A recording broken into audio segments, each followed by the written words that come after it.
Why would they come to our concert just to boo us?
Why would they come to our concert just to boo us?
Howdy, howdy, everybody.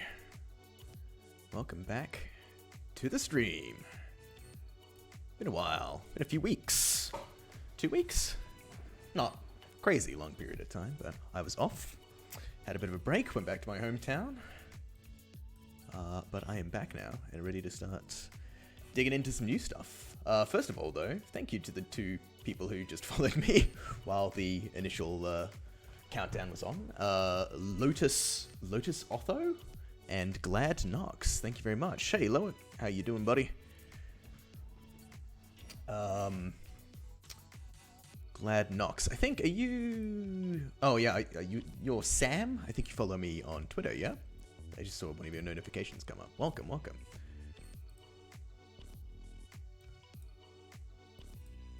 Yeah, if people are new to the stream, feel free to introduce yourself in chat. Let us know what you do. No pressure, though, only if you want to.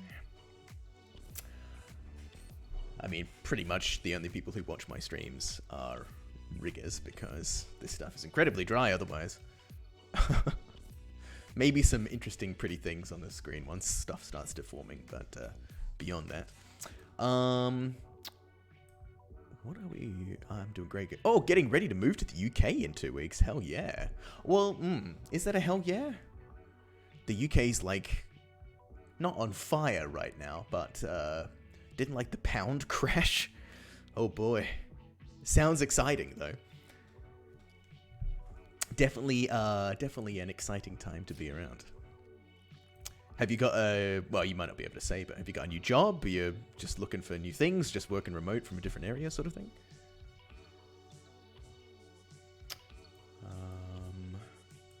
What was I going to do? I am going to load up a file to kind of demo what we're doing... What I'm going to be doing today. So, if you follow me on Twitter, I mentioned that I'm going to be tweaking my motion path setup. So this is something I've been talking about on stream for a while, because it's something that I want to implement for a while. This bottom one here is my current setup that I've got, where as it moves along, so this is a curve.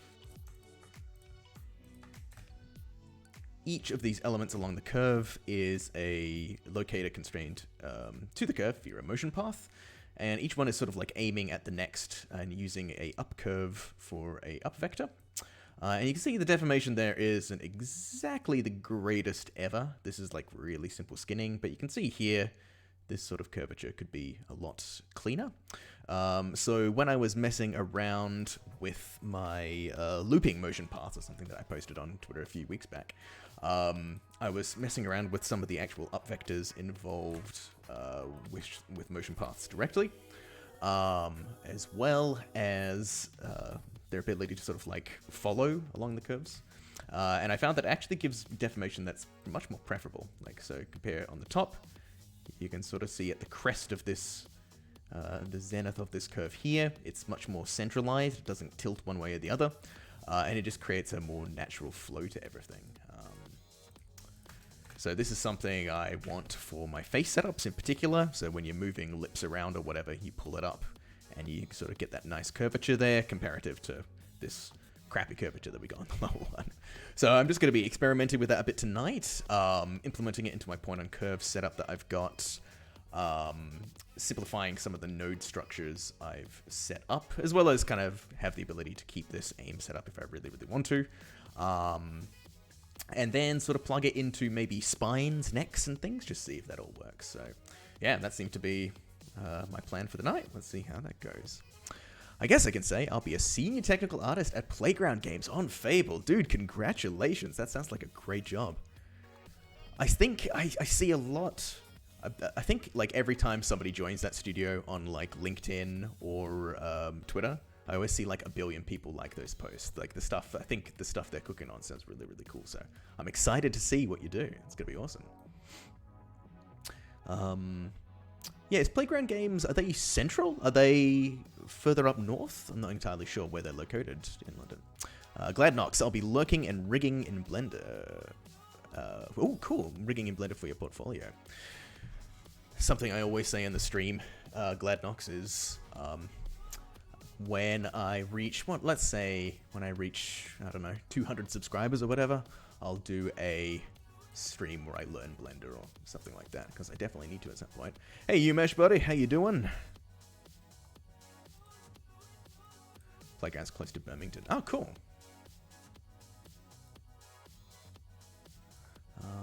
So, let me see. By the way, if you guys haven't been in stream for a while, I got a few new commands and rewards and things. If anything takes your fancy at any point, feel free to spam them as much as you want. Rehards, welcome, buddy. So yeah, points on curves simple. I think I probably need to set up a new file. Acid up. Rehards, thank you very much. 4 months. Good lord. Thank you very much, good sir, for supporting that whole time. Glad Nox, and I'll be learning my KW. Well, like, I mean, learn both. I know Rigging Dojo is very much on about there being more Blender jobs out there, so yeah, Blender is definitely one to learn. One I probably should be learning at the same time, but I want to learn Unreal, I want to learn Houdini, I want to learn all these things as well. Unity. How you doing, Robbie? It's been quite a while. I've been doing good. It was my birthday last week, so I was celebrating in my hometown of Perth over the other side of Australia. But back now, 1 year older, definitely feeling it.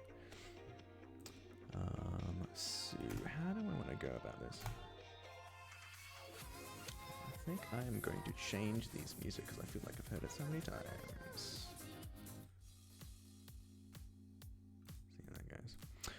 Thank you very much, guys. I'm the ripe age of 32 now, so I'm definitely feeling it in my bones, in the lumbar region of my spine. So, I want...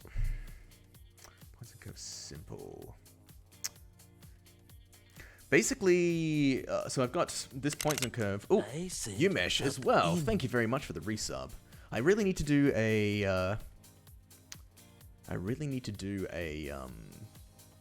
resub alert or something, because it's all the same.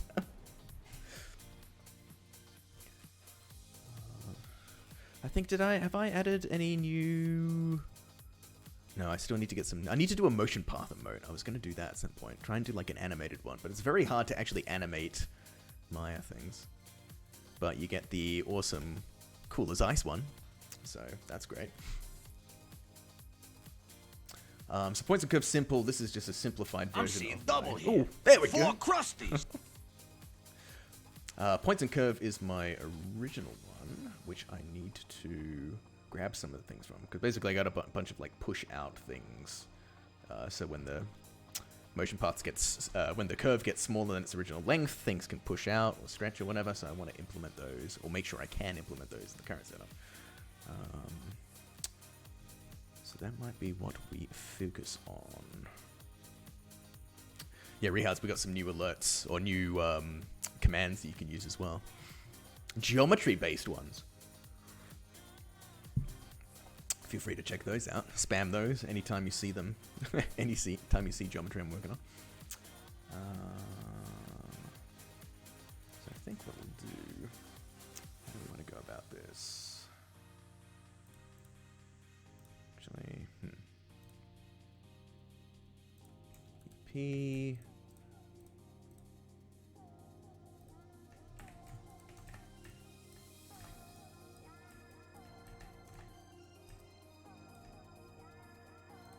Base curve. Up curve. Words of wisdom. Drop that zero and get with the hero. So with these,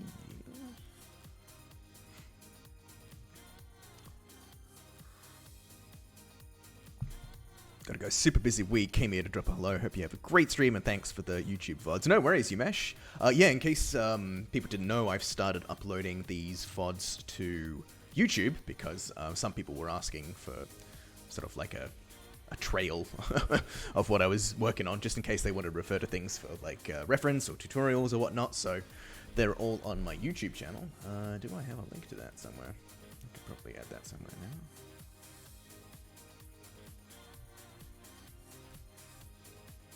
Yeah, it's only going to be back to the last, like, 4 weeks. Basically, whenever I converted over to my new sort of, like, BRB screen and everything since then, which was, like, a month or something ago. So I'll start doing that. This is the link. I think I can add it in chat. There we go. So if anybody wants to go there and subscribe, you can do. I mean, that YouTube, I've used it for so many things over the years, but there's like nothing on it. I did have all my old show reels, but they are like 10 years out of date. I used to have like Adobe Flash or Adobe Animate tutorials on there, which I'm not allowed to show anymore because they were property of a university and I was only hosting them temporarily. So I've got a bunch of subscribers who probably are like, this guy hasn't uploaded anything for 5-10 years, and all of a sudden he's just uploading random Maya streams for some reason.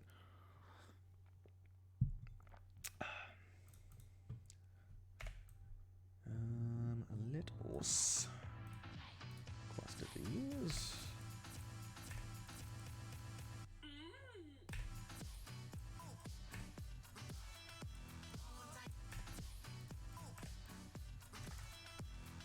Okay, keep it simple.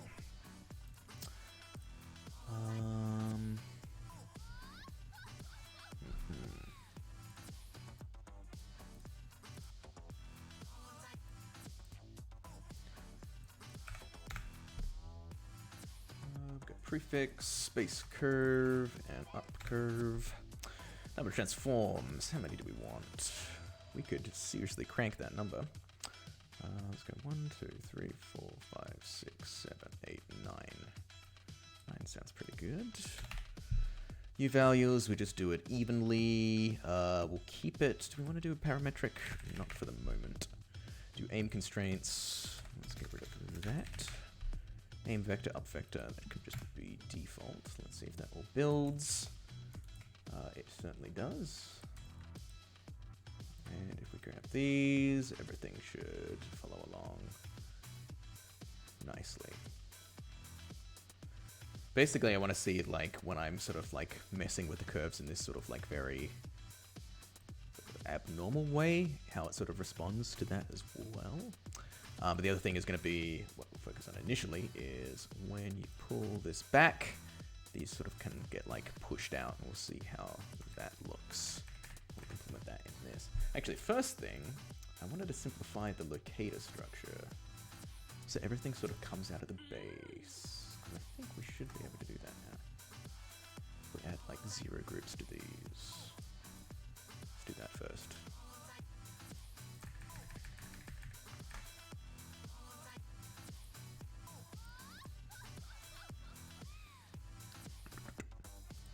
Transforms to 0. True. Because I don't want to do the outs. I think I can simplify that. I think I can get rid of them.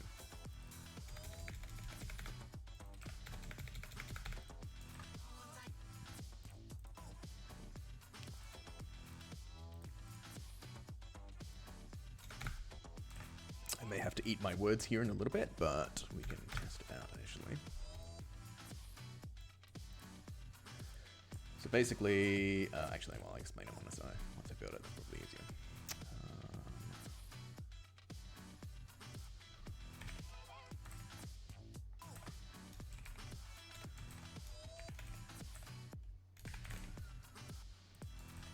Actually, nope. Maybe use that somewhere else. It's in the wrong place. Transform there, attach transform to motion path. Max value I don't need. So that's all set up.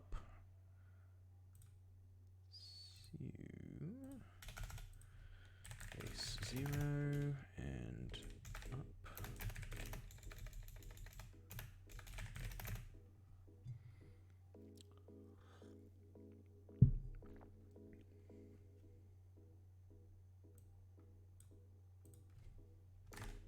up.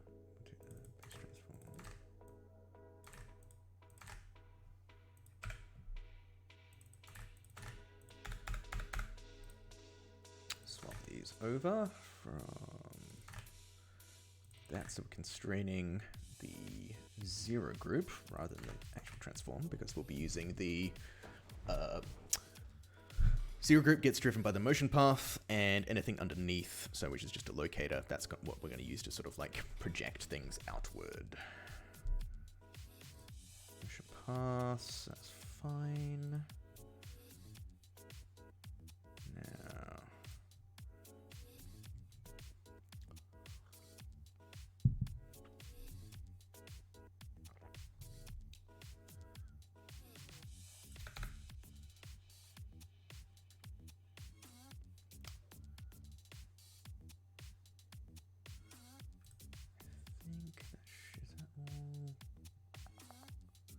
going to create a weird loop.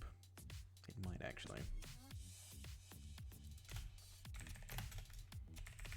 Let's see if I'm not wrong. Comment that out for the time being.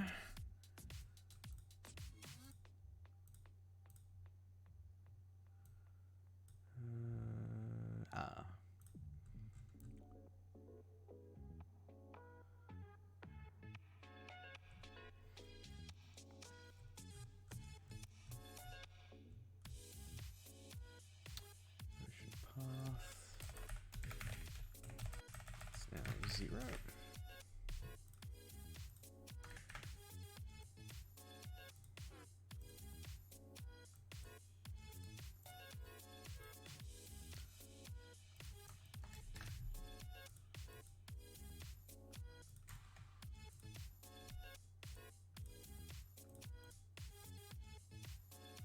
That's all good.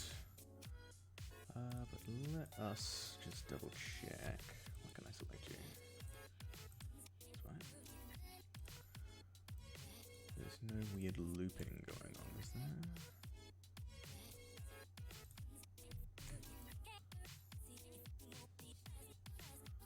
Motion path. That goes to there, that goes to there.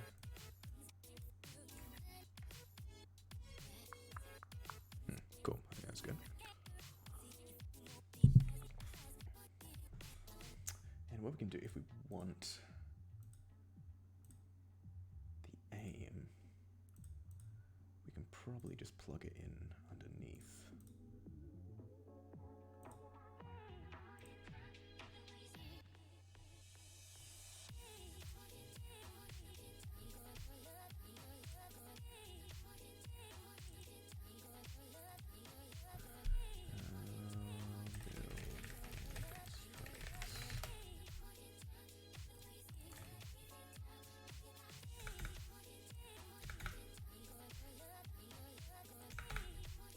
Base and up.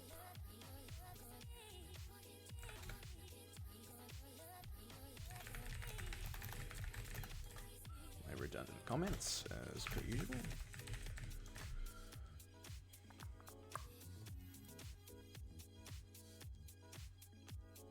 Target is the next aim transform, which is fine.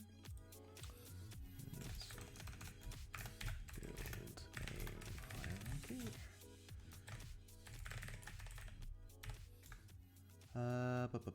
Or is it hierarchy? Yeah, it is hierarchy. I don't have any hierarchy builds specified in here. That's unique. Oh, I really don't. Where's one I can steal from? Ugh.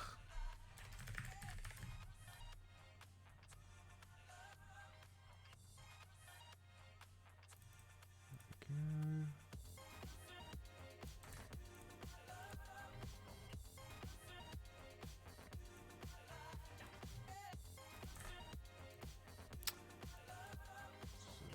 Import this. Commands and hierarchy. Go. Go. Thank you. So build a 0 transform. We'll do it above the. Am I specified base drum? Yes, I am. Zero transpose suffix. Let's do that as aim. And this will be aim.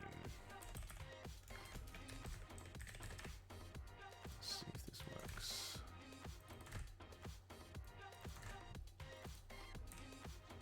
Actually, I will not. So message is false. Don't need to do translate anymore. That's all good.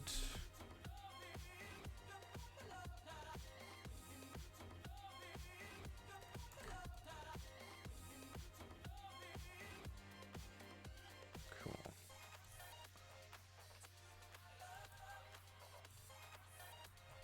Let's do that.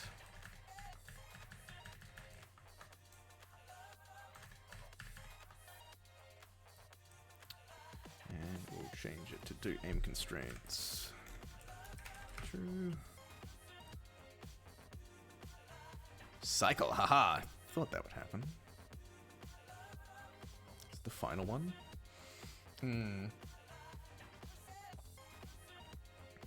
Why would they come to our concert Ooh, just thank to you boo very us? much, Agent Underdark. Oh, hey, Danny.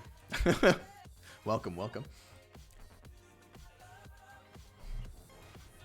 I don't mean it. I didn't mean to sound so forlorn when you followed.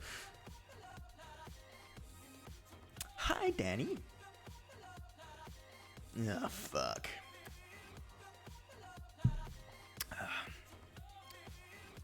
Everybody welcome Danny. She has no idea about rigging or what's going on, but is here for the memes, I'm sure.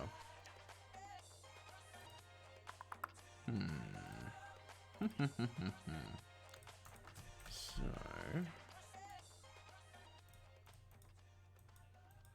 how much is this going to cycle? Is it going to freak out?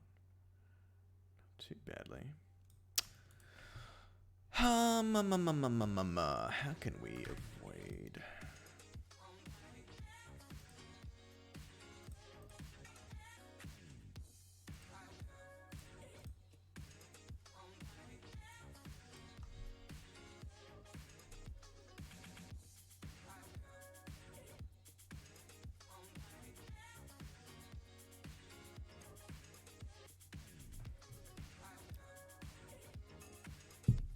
I guess technically we don't want them to aim at.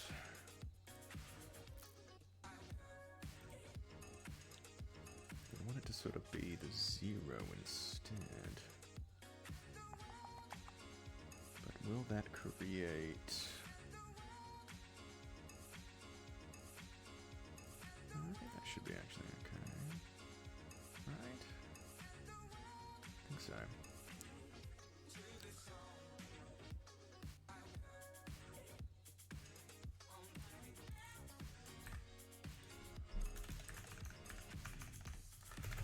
Do a 0.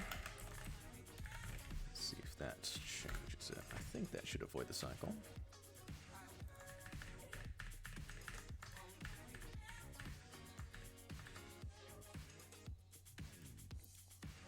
Famous last words. Boom. Recycle. Fantastic.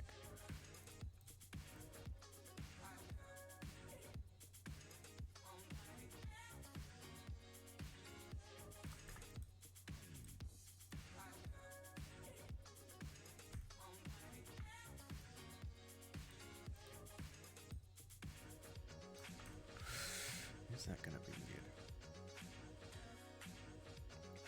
Oh, that might actually suck. Maybe. Let's see. Okay, I'll have to come back to that. Let us. That's the one that's motion paths attached to. No, that should be okay. I think that should be okay. Yeah, let's do push out stuff now.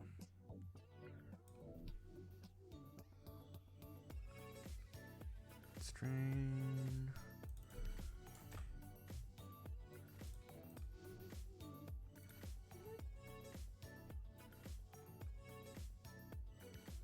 Do segment length.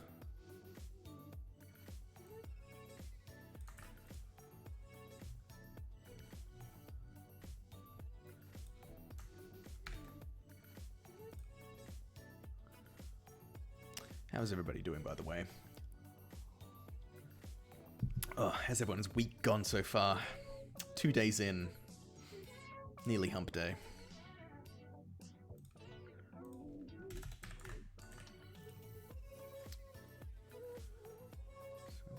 So to keep length and do segment length.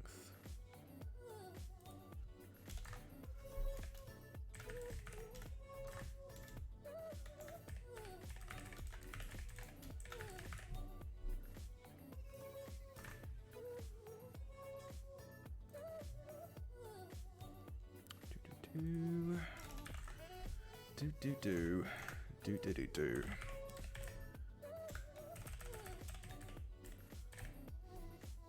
Did I add the do back? Hold on.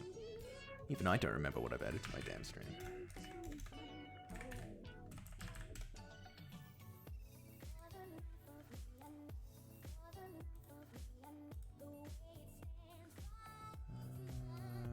do I find out?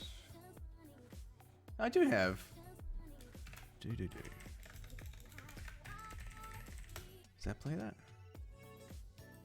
There we go. The last weeks are intense, relaxing evenings, but a lot of changes at work, slowly getting prepared for that lead role. How long until you get into it, Rihanna? I mean, you sort of officially get into it, or is that already sort of started?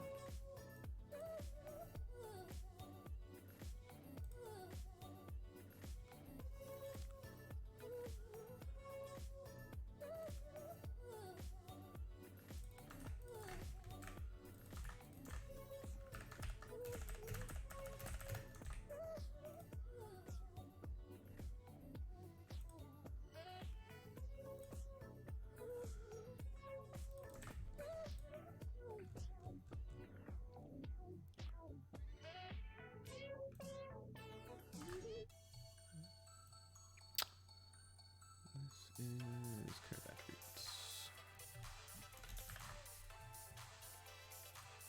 Oh boy. Let's go. Even had to call, still getting less actual work, even had to call when my lead told me to do less work myself. Yeah, that's something you sort of have to learn to get into, I suppose. Just into that mindset. It's like, oh, I can use other people. I have pawns. I can move around the chessboard.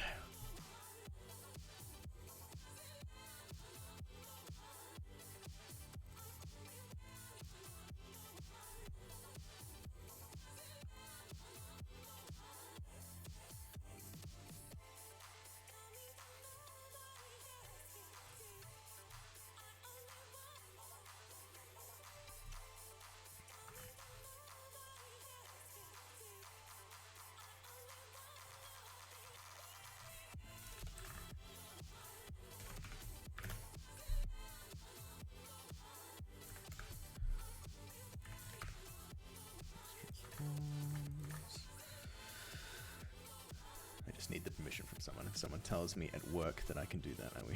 Yeah, exactly.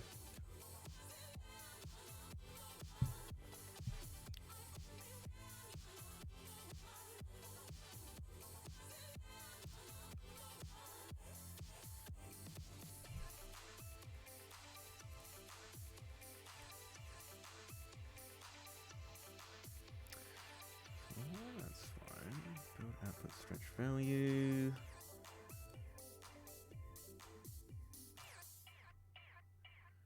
Base motion path. That's all good.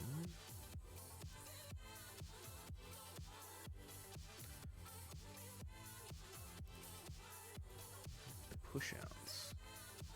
Oh, it is done on the base transform. Really?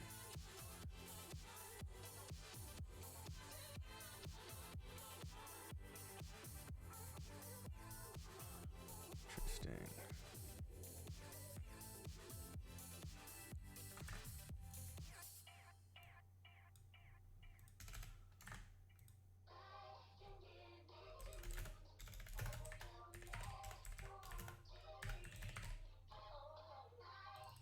Keep that length, keep the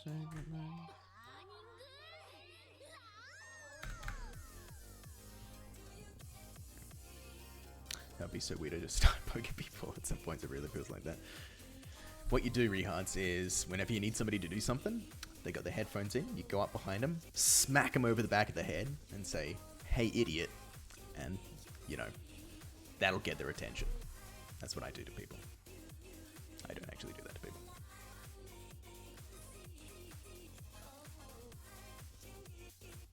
Yeah, I'll write a permission slip.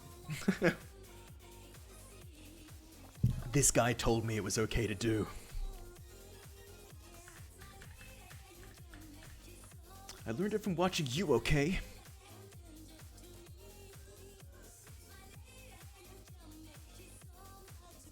Okay. No, that worked. Surprisingly. Ooh, okay, I don't like that.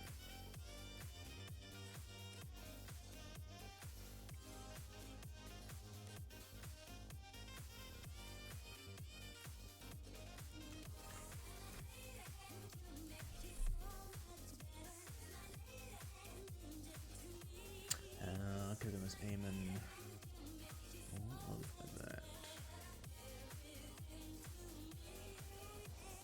Well, actually, first of all, let's get rid of that. Oh wait, let's get rid of that.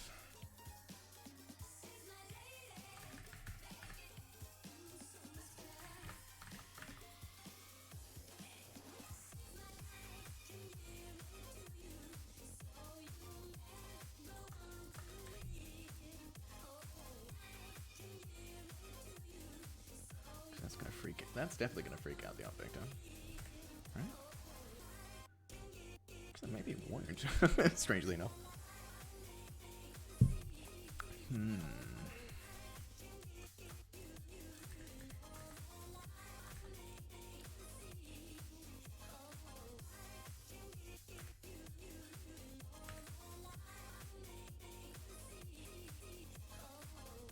I guess technically it's still up. Ugh. That is gross.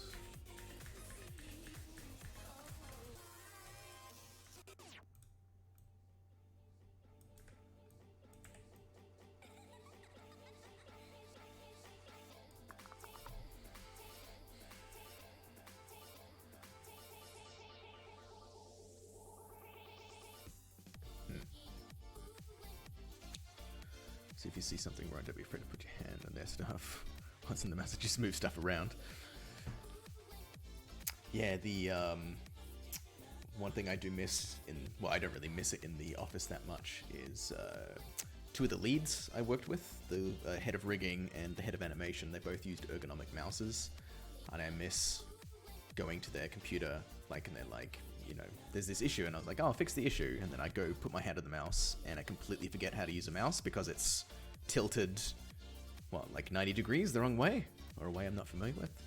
Just that small change, all of a sudden, all the all the knowledge of how to use mice just flows out of your head. The muscle memory and everything is just gone. Finishing up a bachelor film on Thursday. Ooh, exciting. It's scary because now I need to find people that want me to work. Do you have any prospective places you put in CVs or anything to, Gladnox?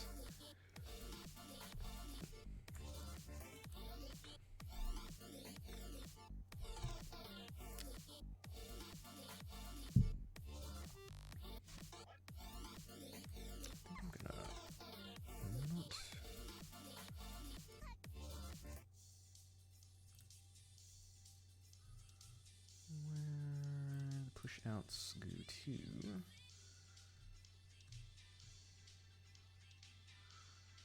transforms.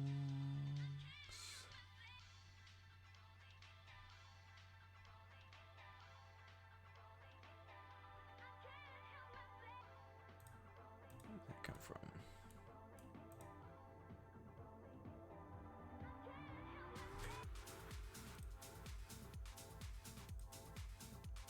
Oh, of course. This is my node editor. Oh, that is a mess. Where's that connection coming from?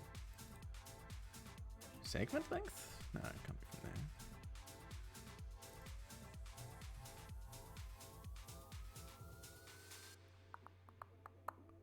Oh, am I just connecting those somewhere? I probably am. Connect up motion path to base motion path. It's in here, isn't it? Yeah, base transform to up transform. Let's comment that out, because we just kind of want the ups to stay in the same place. I think that'll be okay. I don't think they need to push out. Or do they? Ho hum, ho hum.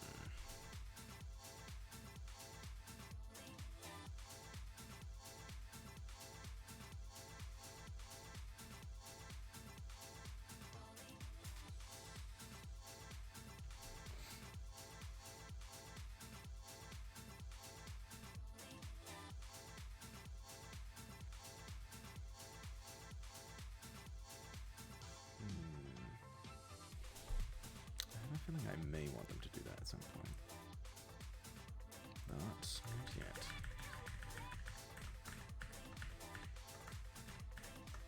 So let's turn those damn hierarchies off.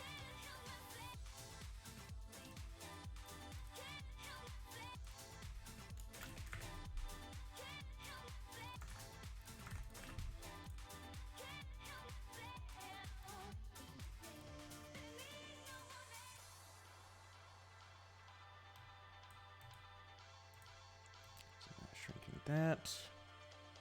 They are going to bunch up.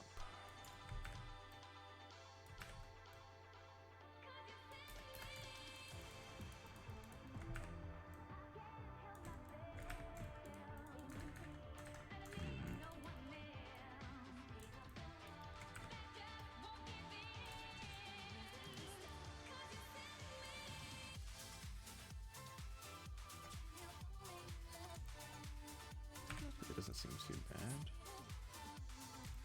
What is that?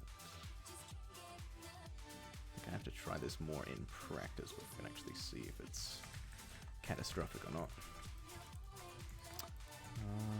So we got that. We can pull it out. And if I grab the one here, I should be able to do... Go stretch blend? Yep, cool.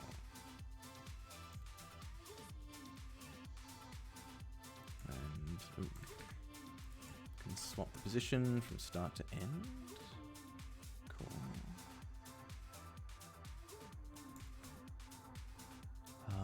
So I need to try that parametric, and I also need to try that with the segment length. Let's see that. Let's see how that goes.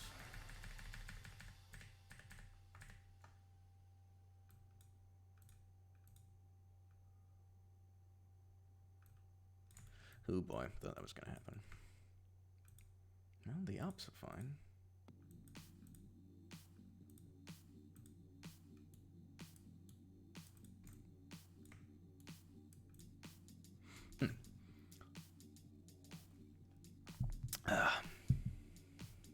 That my stuff. I had imposter syndrome with that. Experimenting a lot at school, so I'm working portfolio now. Industry in Switzerland is pretty bad, though. At least the countries around now, be moving such a hassle. Yeah, would you be willing to move Gladnox to somewhere where there may be more studios to work at? What are some places around? Germany, the UK? You can follow in Loic's footsteps.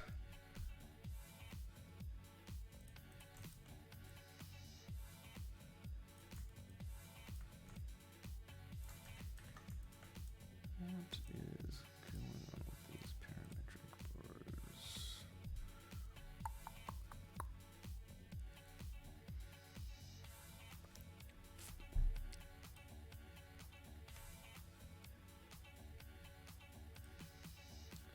It is 4.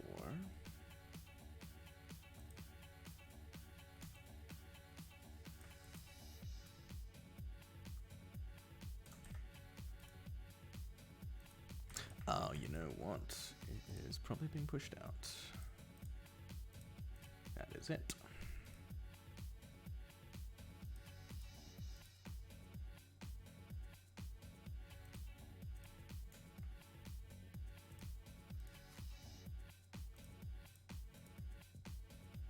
So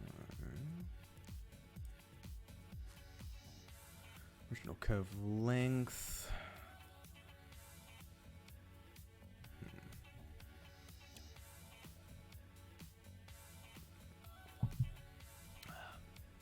Germany's pretty decent. Yeah, Germany's got quite a few good studios. The Scanline, there's Pixamondo. Who else am I forgetting? Trickster. A bunch of German studios. Yeah, France is good as well.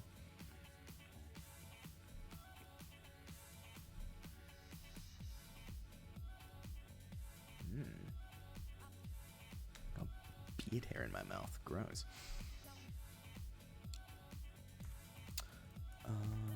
So, why are these going crazy?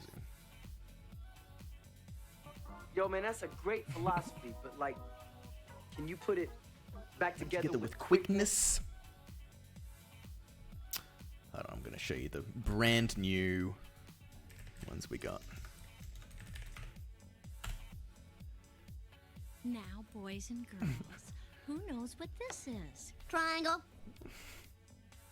We got that. We got... Here is an ordinary square. Whoa, whoa, slow down, egghead.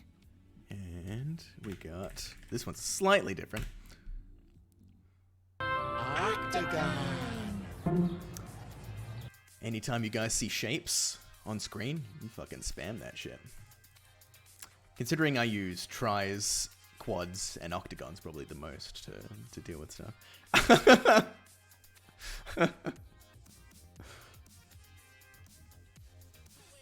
Bestagon. Which one's Bestagon?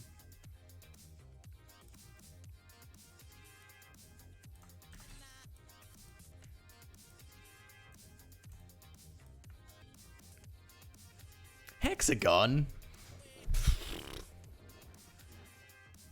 Octagons all the way.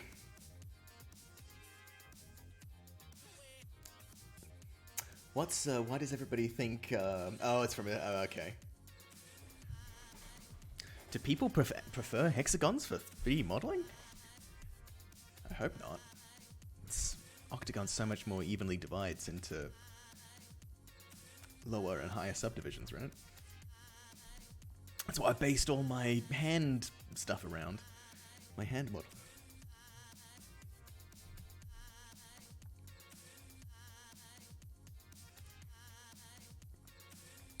So why is that getting multiplied so damn much?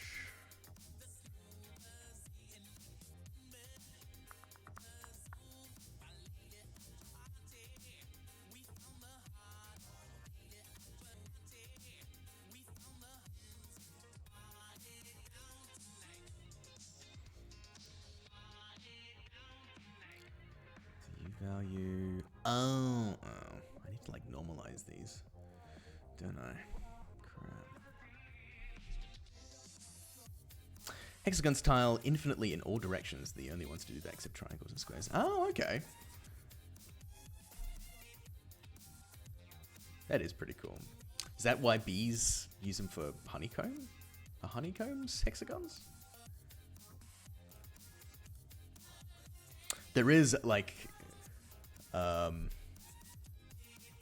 there is a hexagon Sesame Street video as well. It's got the guy from Modern Family, I think. The only reason I know it because like the octagon stuff is like a meme on SoundCloud and YouTube and whatever, with people making songs out of it. So like the anti one is a hexagon one. So it is theoretically possible to use it.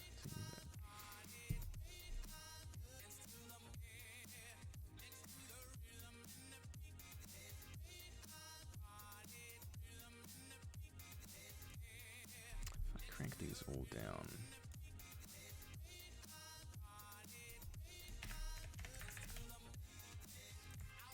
Nope.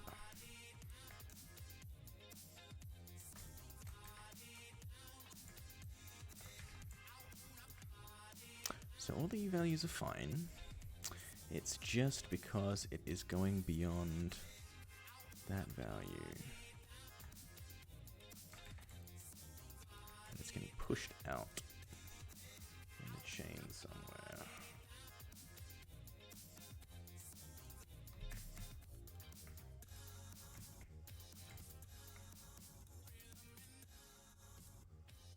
first term.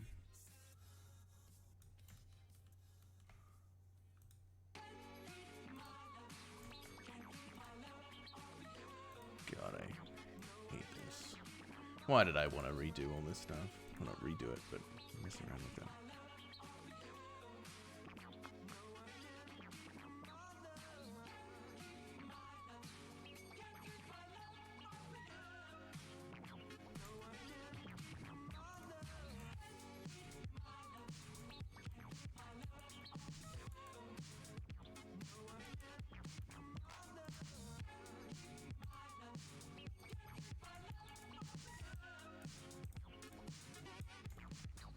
Arc length 4.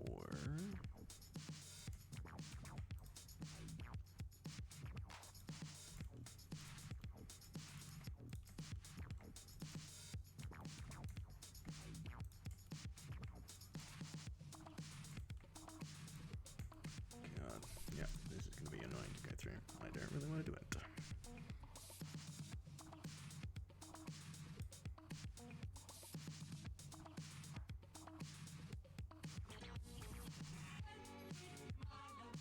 Really working on the old one? Never transforms your values. Parametric. Hey, Lucas. How you doing, bud?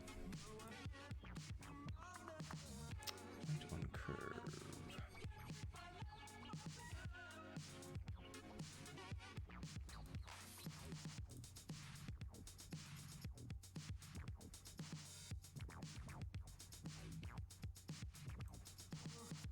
Parametric work on this.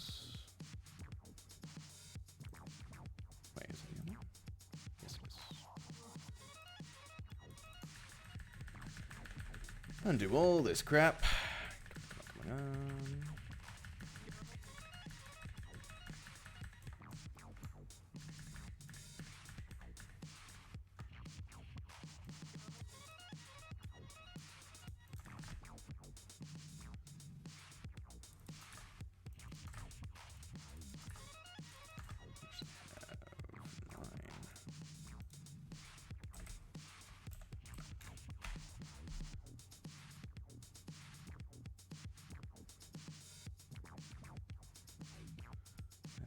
Keep like this false while let's see what this builds.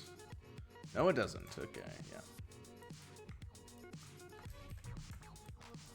I didn't have a parametric thing set up? Oh boy.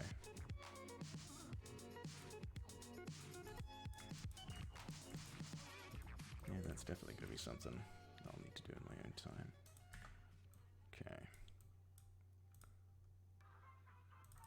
Actually, you know what I can do? I can add some to-dos in. Because I very rarely actually use those. To-do. Set up parametric. Keep length. On curve. So I remember that when I'm pushing.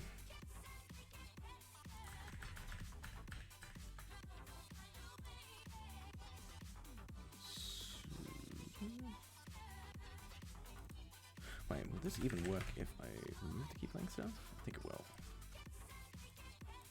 Yeah. Well.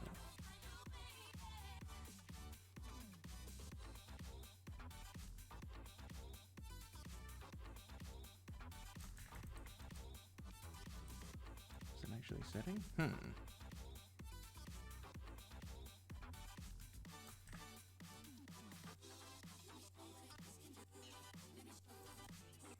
What the fuck? Wait, that wasn't parametric.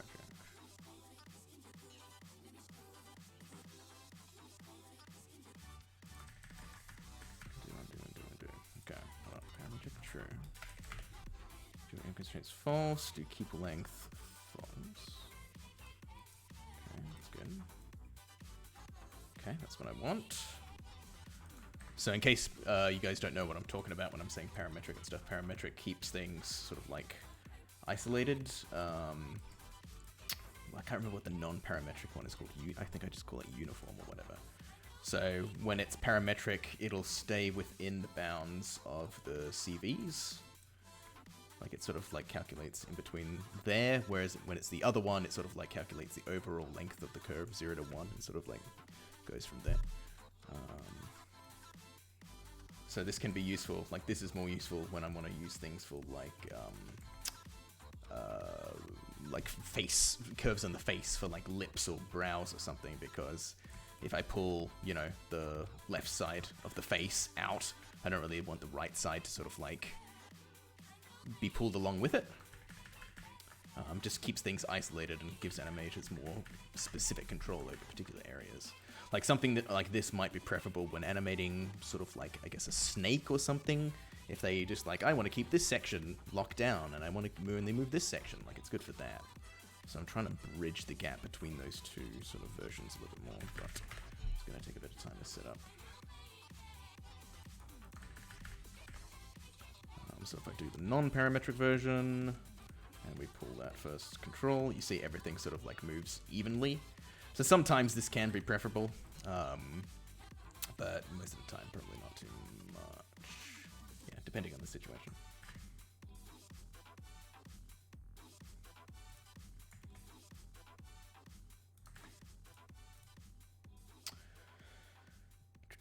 So parametric was keep playing.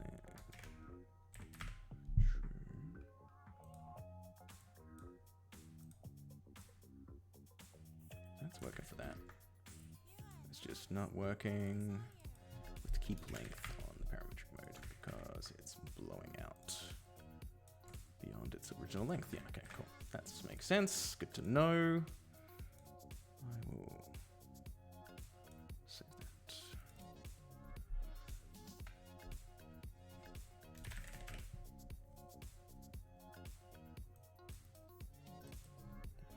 True.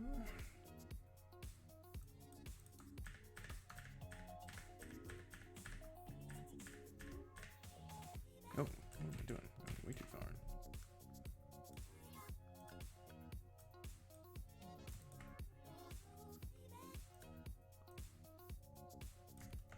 And the segment length controls the length of how long everything is? Yeah, cool. So if I wanted to like half the length of everything.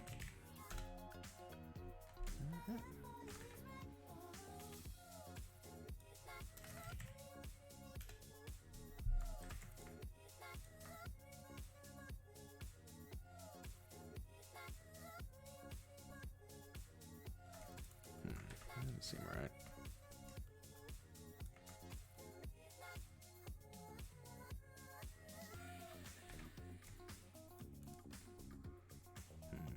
Why does that not compensate? God, I should just really use spline stuff as a base.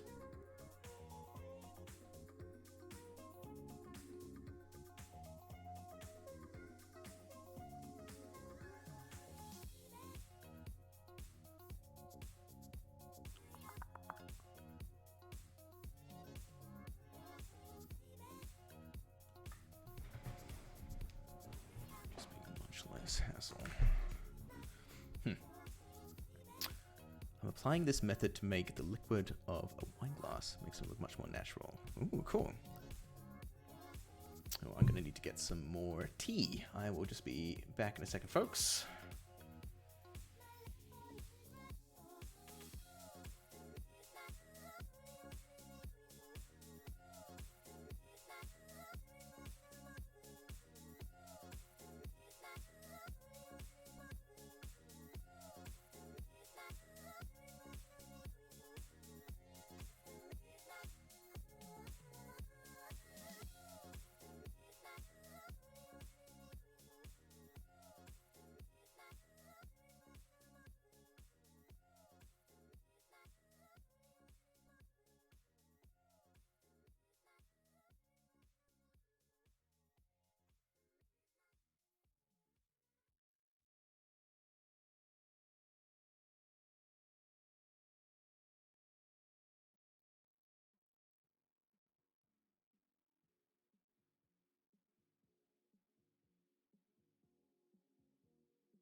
And we back.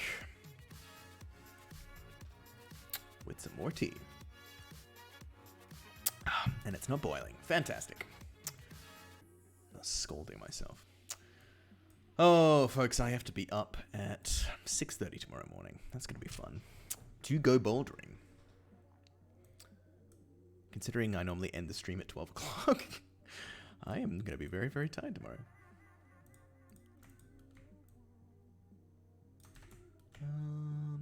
So, if there's a way, because all that, wait, I'm doing it, let's do parametric, and turn the keep length to false, and do that to false as well.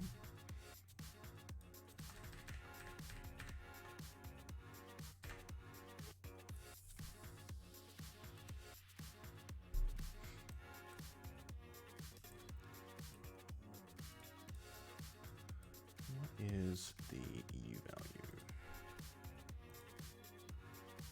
It is 4. I wonder if there's a way I can like, normalize it. So it still stays. That's probably better than keeping arbitrary values.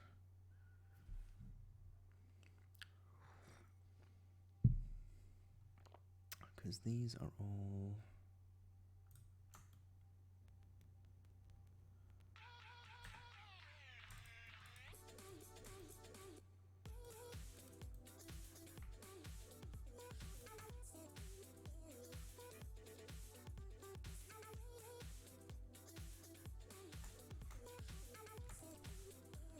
That's 2 point... Actually, that's 2.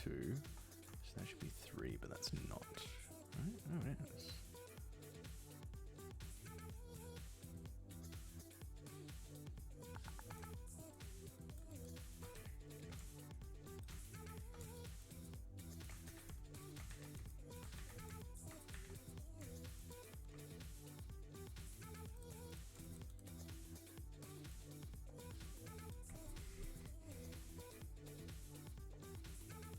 Shouldn't be doing this evenly.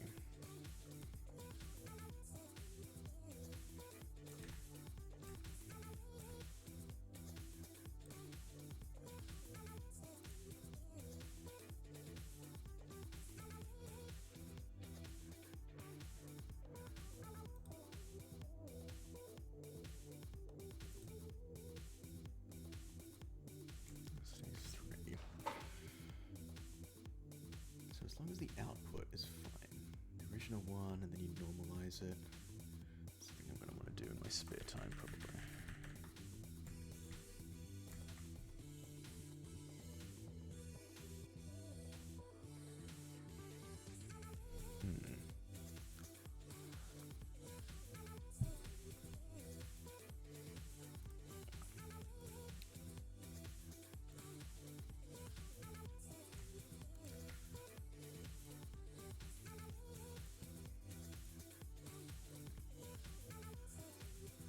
It's not a...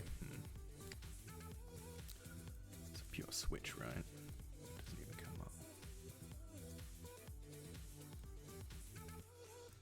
Where's it? My motion paths one? Fraction mode.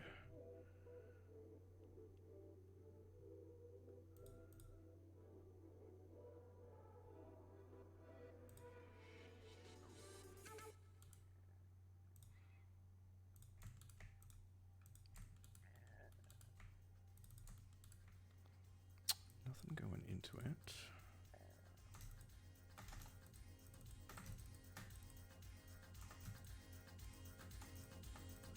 God, what is it? What am I trying to do? Show all attributes. There we go.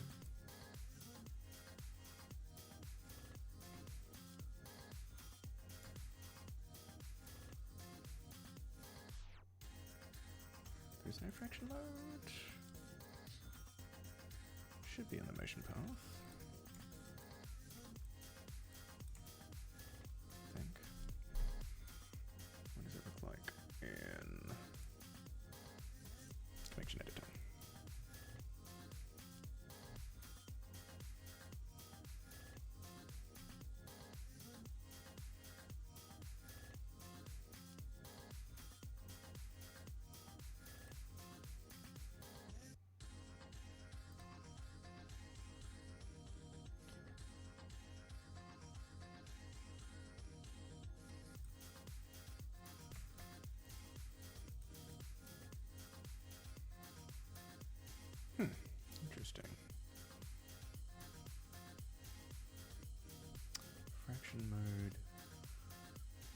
guess it's not something that can be connected, only set. It must be a bool or something. Huh. Okay. Hocket, okay. That is okay.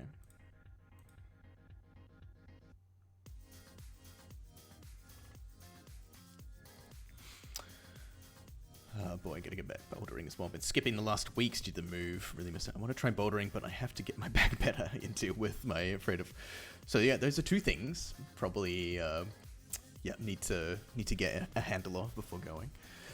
Honestly, though, Lucas, my back can sometimes get fucked as well because I do like trampolining and gymnastics and stuff. And sometimes when you're just constantly like falling on your back and things, it can just the lumbar region just gets like rough.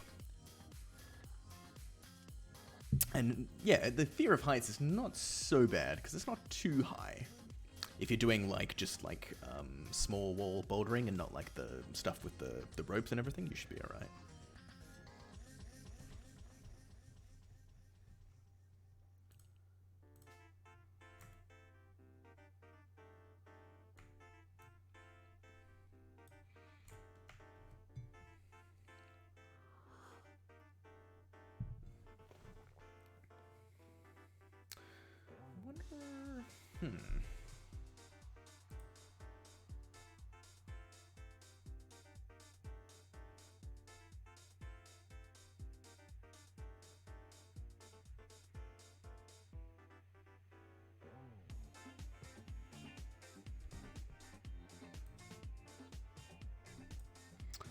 This is something I want to check.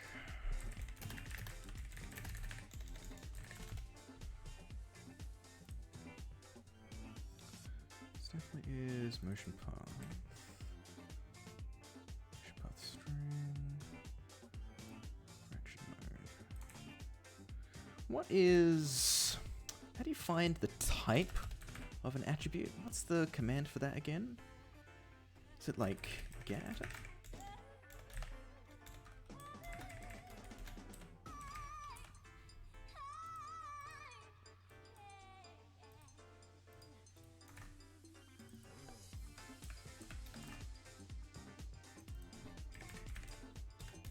equals true. Oh wait, that's set.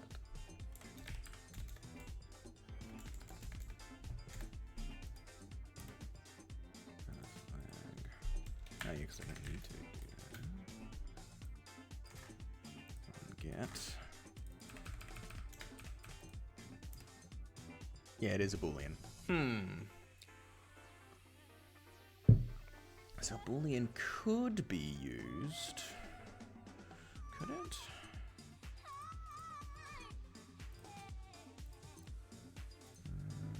Adder. Test. Commands correct.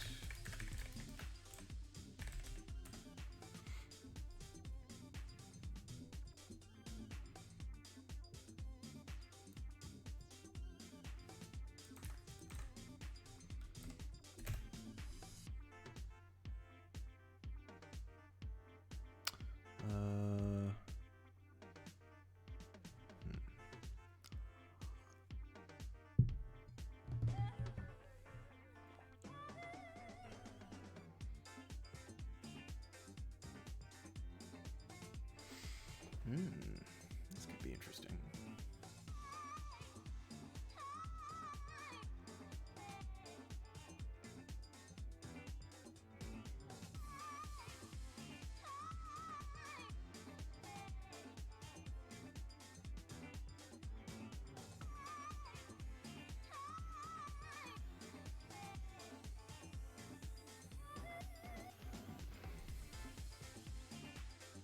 Sorry guys, I'm thinking about stuff.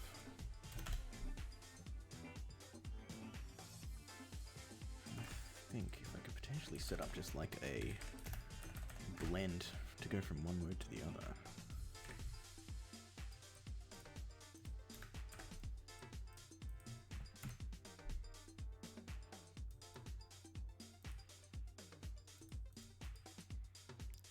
Parametric length is on.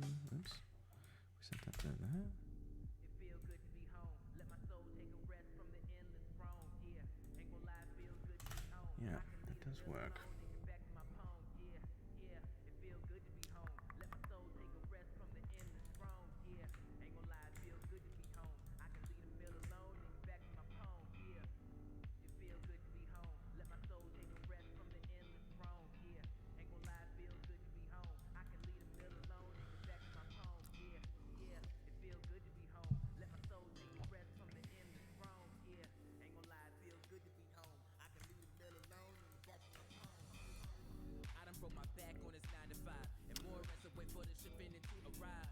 I could get diagnosis early because it could become a hernia. Oh wow, damn.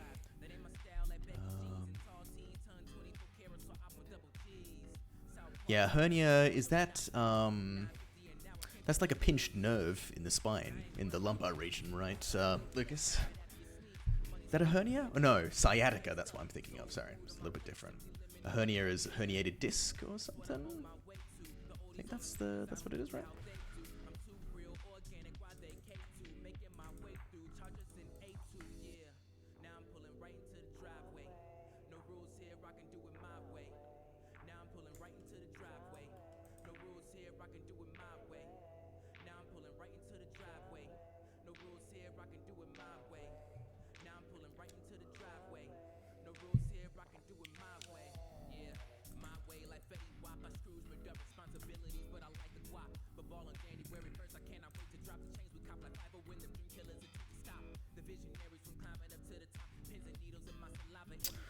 Why do I always think of something really cool that I want to do in the middle of the stream, but I don't want to attempt it now because it's going to be tearing apart all of my scripts and it's going to be really, really boring to watch. I think that could be cool. Basically what I want to do, so you can see like, well, I hope I can sort of demonstrate it, like,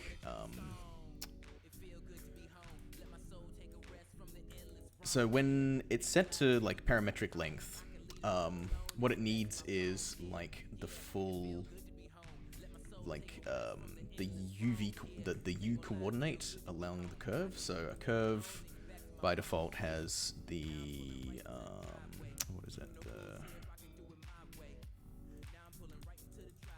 Oh boy, it's going way too much. Come on, where are you? The shape, the min and max value. So this one's currently sitting at like 3.5 or whatever along the curve, which is different to when it's the non-parametric mode. It sort of like normalizes it from 0 to 1. So therefore, like if I change that motion path over to that length, it's now, because it's 3.5, you know, it's beyond the 1 value. So it should be like, you know, if I turn it to 0.75, then it goes back there. So like, these are sort of built differently. What I'd like to do is set up an option to have both, and I can just like, when one is ticked on, it just like blends between one or the other. That would be cool. But would also be, do I ever need that? Would I ever need that? I probably would. Because if it's parametric, all things goes off.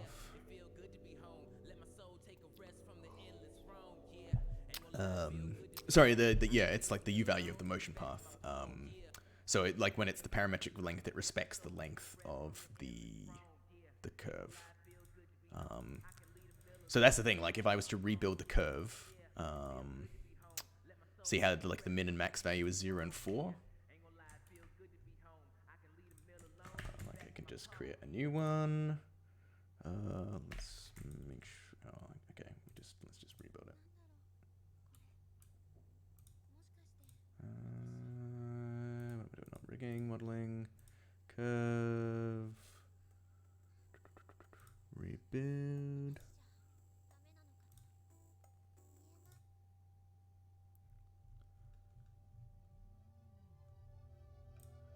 And I think this should be the way I've got it set up. Yeah, 0 to 1 now. So like, although it's added a whole bunch of other things in it, but like, there's ways of like rebuilding curves to make them uniform and from 0 to 1 rather than whatever length they're actually like created at and everything. So yeah.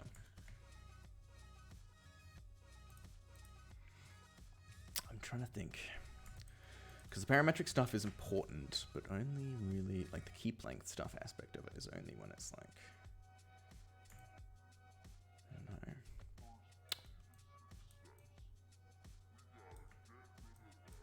because the parametric method is sort of like how things would function if it was a ribbon or something, for example, generally. Because when rivets are on a surface, it's based on UV coordinates, and similar thing like, you know, the coordinates are based on where the CVs are and everything. So I think ribbons by default sort of have that inbuilt sort of system to it, and it would be cool to have one option or the other on these motion paths, but yeah. Because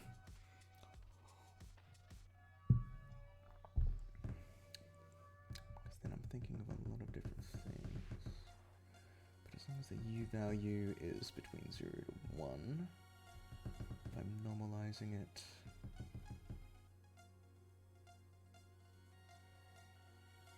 original value, I think that should be okay. Yeah, not something I want to try. Fuck. Kind of want to try something else. I'm trying to think of, like, what else can I do to end the stream tonight? Because how long? We've only been going for like an hour and a half or whatever, so not very long. Because I want to abandon this halfway through. You guys who have watched the stream enough know that I constantly jump between a bunch of different ideas. I was like, oh yeah, I'll do this and then it went off on Yo, man, that's a bunch great of other different philosophy, tangents. but like, Can you put it back together with quickness?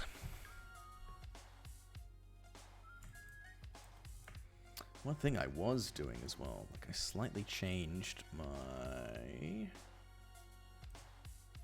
model for this guy. This guy? Basic fundamentals? No, not fundamentals. Humans 2 legs.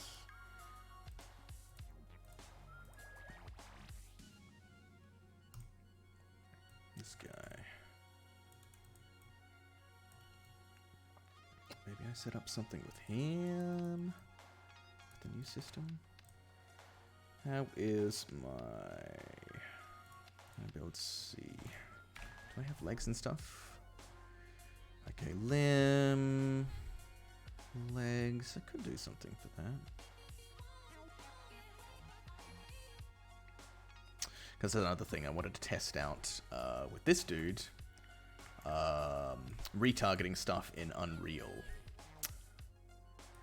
Because I haven't really got anything into Unreal myself. So I want to first set up this rig to work in Unreal.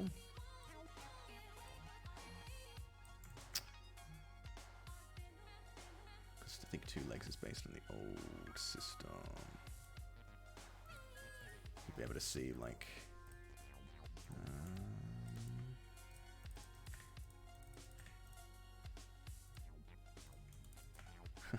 I've slightly moved where the legs are, so I'll need to update stuff for it. I mean, this is something I want to do, so... Do I say fuck it and do it? I think I kind of want to. Start setting up the rig for it. Swap enough motion parts and starting on setting up the rig for this guy again. You can also see that I constantly, like, I've got new basic things, like all of these ones have different unfinished rigs that I go off and go back to. Because I've redone my animation components a bunch of times as well. So half of them work, half of them don't work. Need to go back to the face and everything. I think what I need to do is just like, I just need to like get a solid human character build that just works. But I'm always like, I want to do portion first, test out that portion. It's like character with legs, then a character with arms, then a spine, and ugh. I suck, guys, is basically what I'm saying. I'm indecisive. Because I want to do everything and end up doing nothing.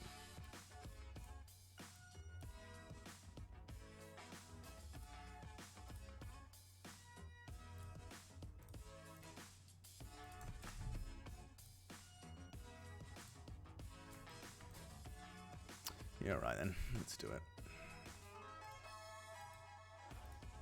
Basic iPad legs. Hey.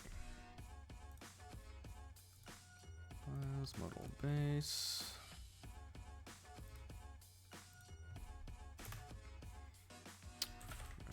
Body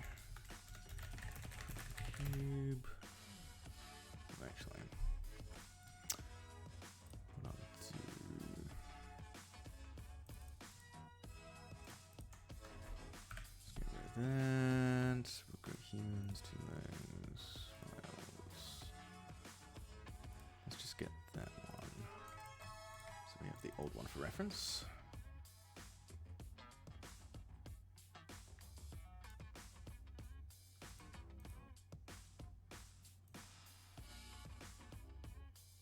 Files, model.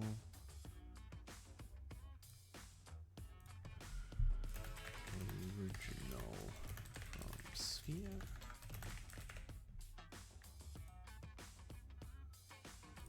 Get rid of that. And then there's two legs. Files working.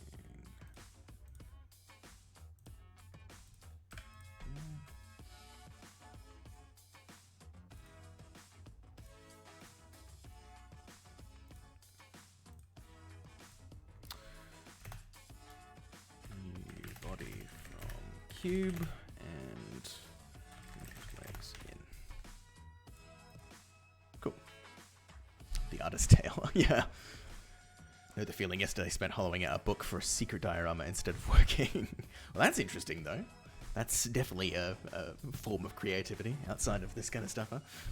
Actually, tonight I spent a bunch of time drawing. I can show you guys my sketchbook. You can sort of see my sketchbook stuff here. All the different drawings that I did. That's my non-computer creativity for the evening. Haven't done any like physical drawing in a long time, since the start of the year. I think that's like 9 months, so was due for it.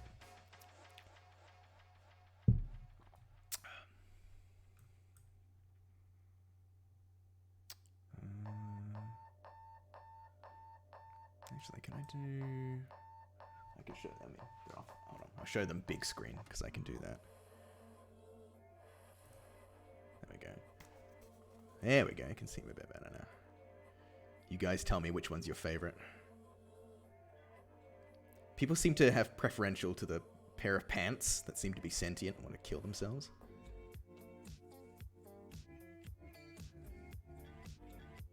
I don't think I can say that on Twitch. There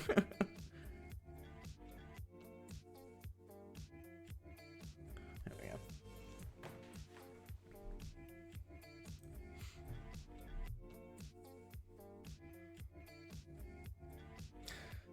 The Doug Funny Style one is my favorite.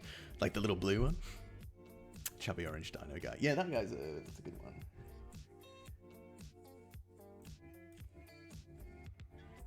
I'm glad everyone's got a unique favorite.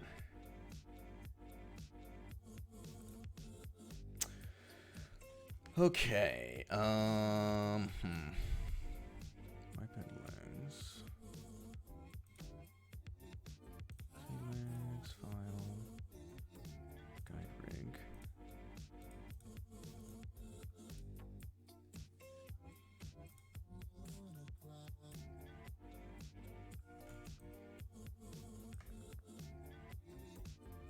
Chubby orange dino guy. Good, okay.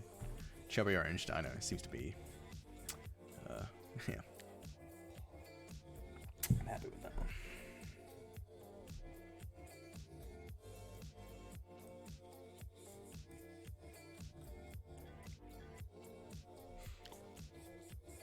Whoa.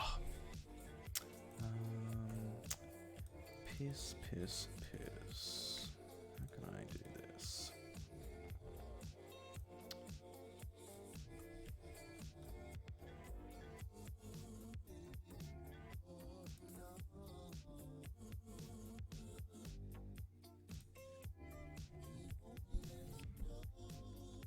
Basic.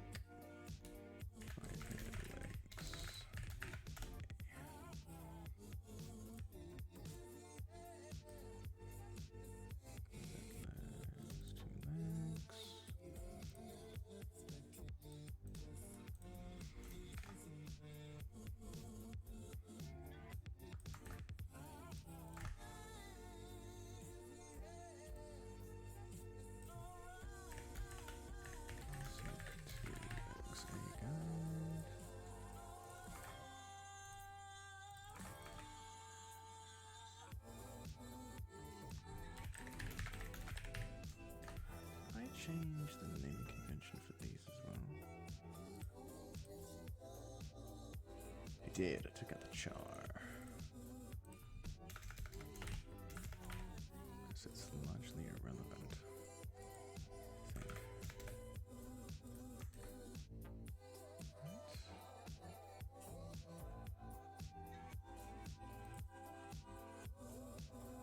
Yeah, I did, yeah.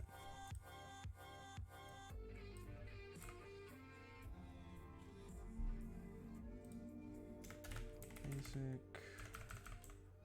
Biped legs. Set name, basic. And the data.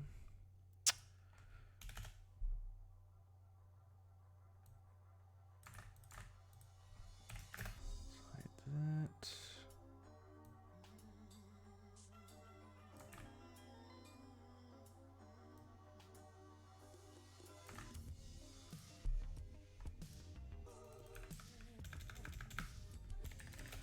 Two legs.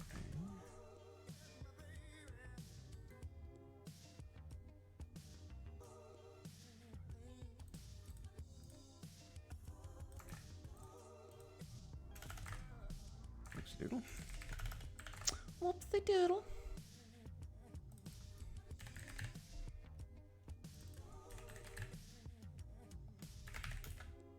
Fudge. Biped legs.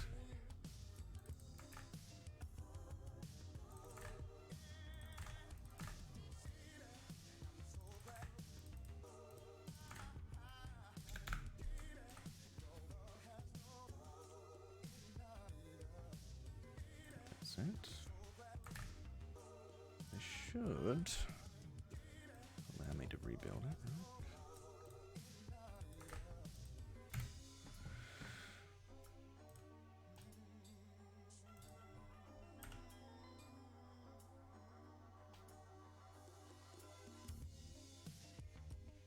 Basics.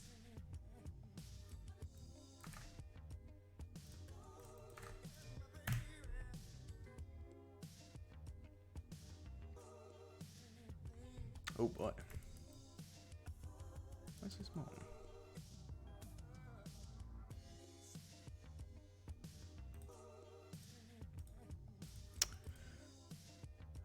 Not basic. This one is humans.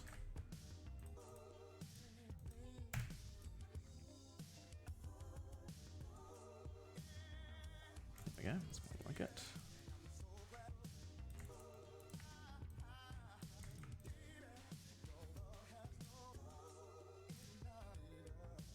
Damn it, did I do it as... No. Okay, good. Basics. Pet legs, files. Guide rig.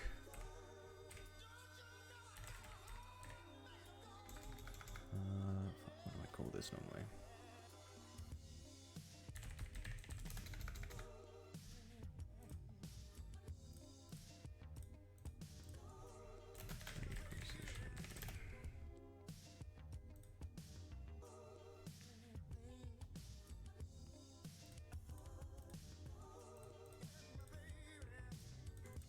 Cool, that's all good. Now I believe I moved these all in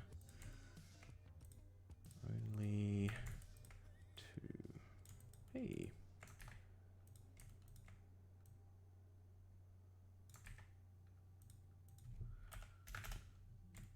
Should be... Ooh.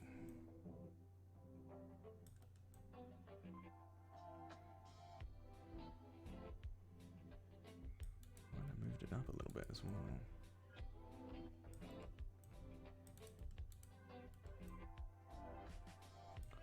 Gonna have to reposition these, I think.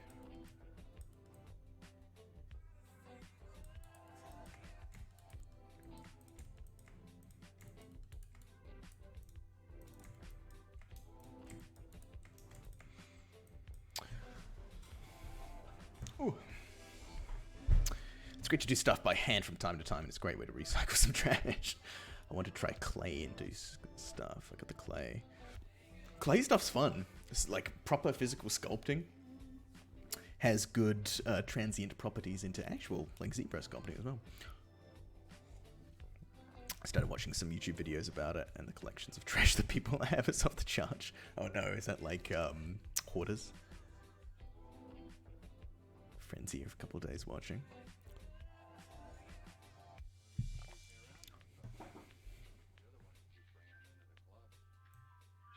Yeah, what are you guys normally watching, like YouTube and stuff? What's the binge stuff?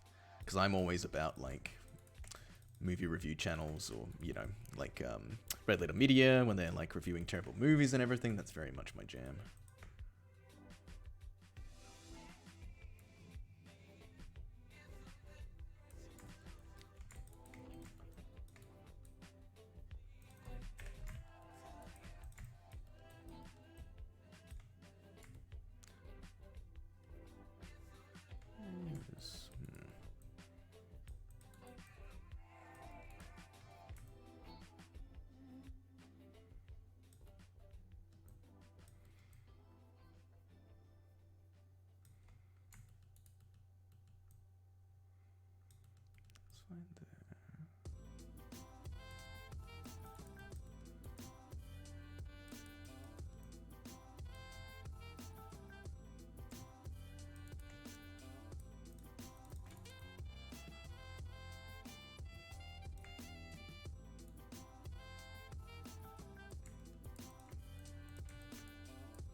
Oh guys, stretch plans too fun. Thank you.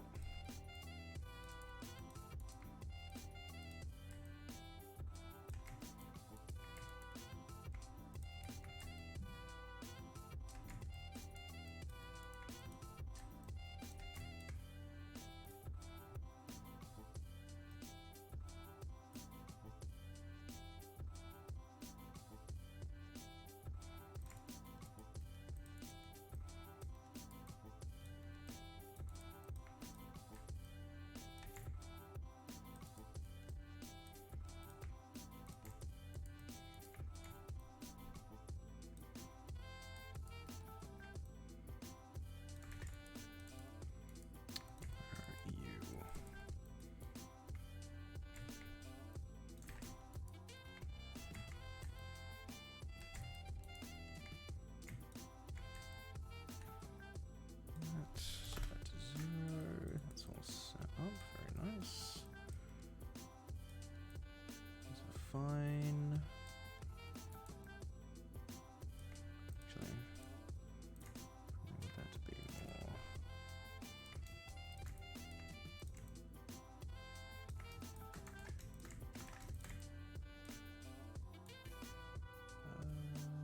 Cluster. Thank you. You there.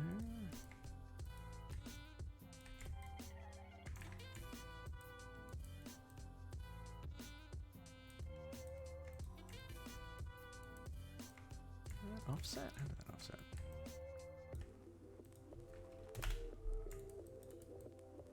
Weird.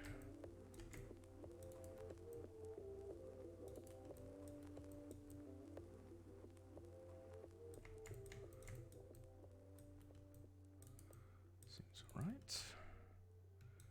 That's centered there.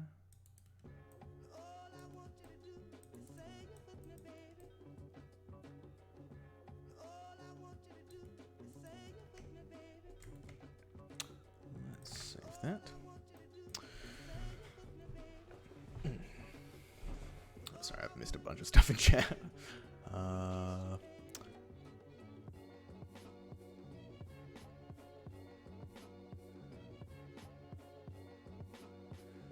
There's an Australian guy, Luke Towan, on YouTube. Binge that stuff for days. Making scale models. Oh, cool. Taskmaster. Review binge.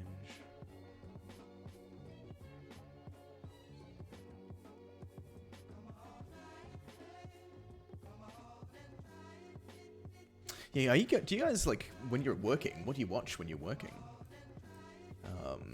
think somebody did I see somebody was talking about it on Twitter the other day. Like, is it okay? Was it appropriate to like watch watch movies or TV shows or something while you're working? Because I just listen to like YouTube shows and things like that. So yeah, my stream apparently. Yeah, touche. This is the good stuff. Quality content.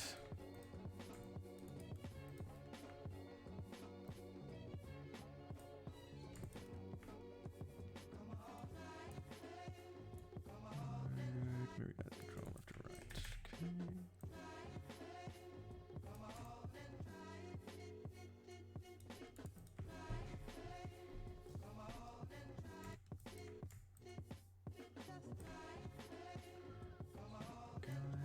Guides. Set to active length. Stretch buttons off.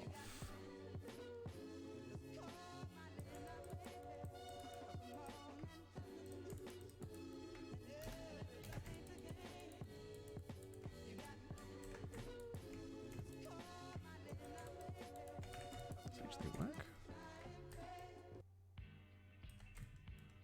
Huh. Oh. Cool.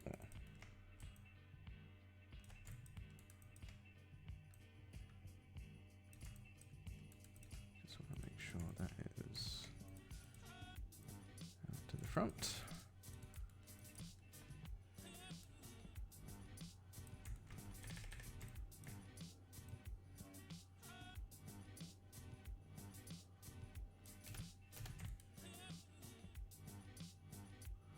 On the ground. Cool mode D. And make sure that that's the root and it is pointing up the correct axis. Cool.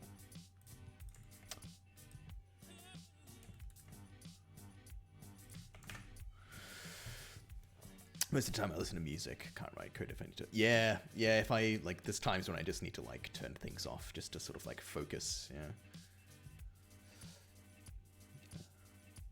Superficial level reviews, very complex one for... Yeah, the YMS stuff for, like, the long form stuff is really good to just sort of zone out to sometimes. I just need that background noise all the time. Yeah, it'll sort of depend on the work I'm doing. If it's code that I need to, like, focus on, it's normally nothing or some like very gentle music. If I'm doing, I don't know, like, you know, mass batching of something or skinning weights or whatever, like I can pretty much put anything on. It's not too bad. It's like zone out stuff, huh? Alright, we got that. Let's save out this guide data. Guide rig UI.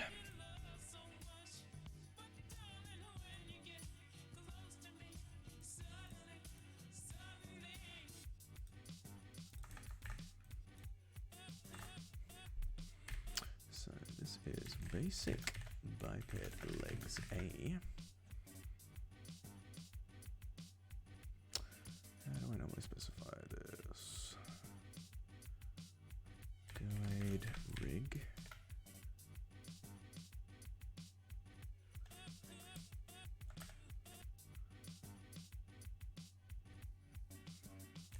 Files.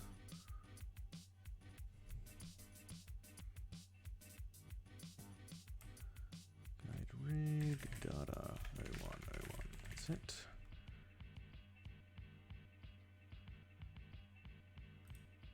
Save that. Save again. Basic biped legs file.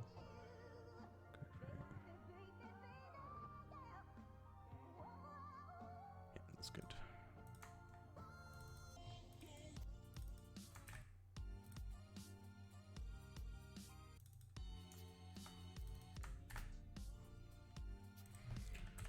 One don't refer to anymore. This one we can refer to files, guide rig data.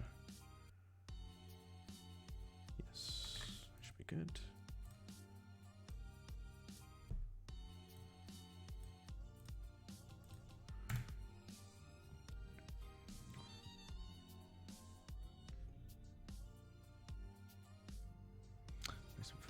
Music.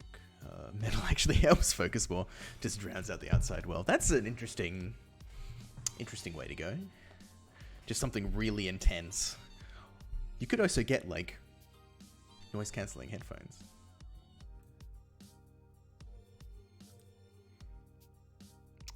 Oh, I didn't.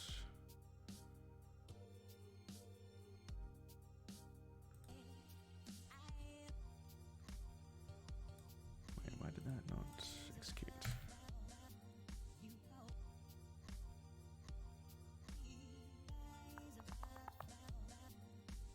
No changes to save. Eh.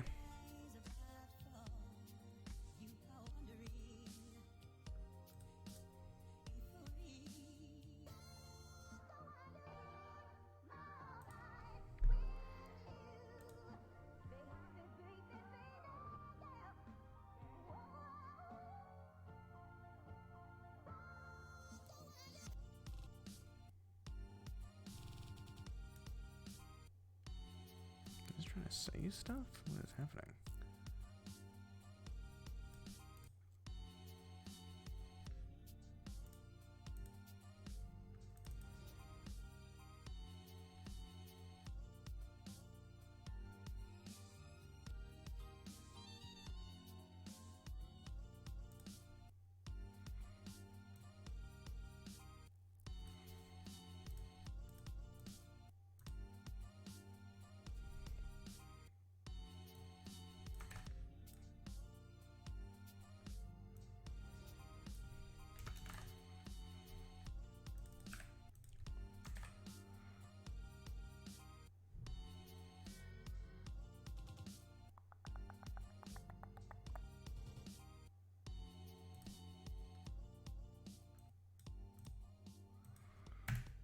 What the hell?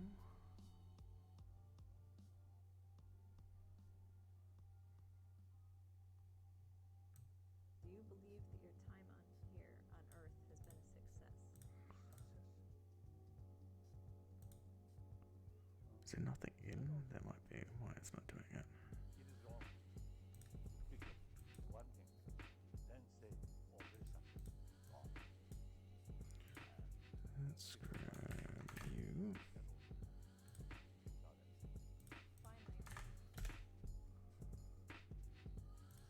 Guide rig, data.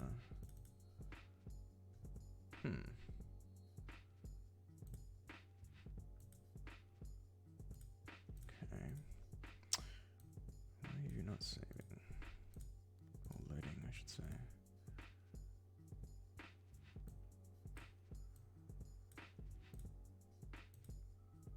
Basic biped legs. Asset root. That's fine. Basic 2 legs. That's fine.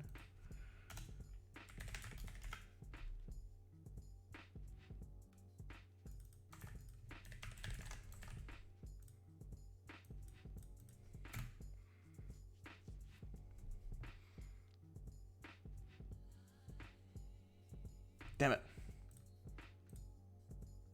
There we go. It's that damn S.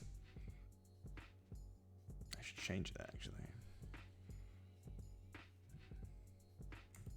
Is that still not doing it? Kidding me?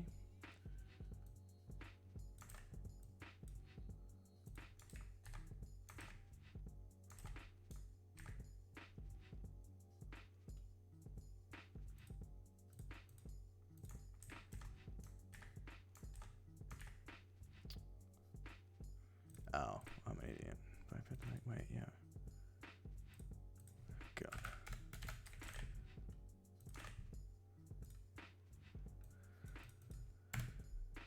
Okay, here we go. This should do it. This time. Hey, fantastic. Is it animated? No, it's not. Son of a bee sting.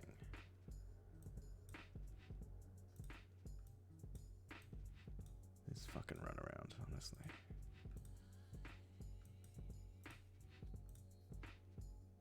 Because I saved it at that point, isn't it? Yeah. Okay, one more time. Moichido.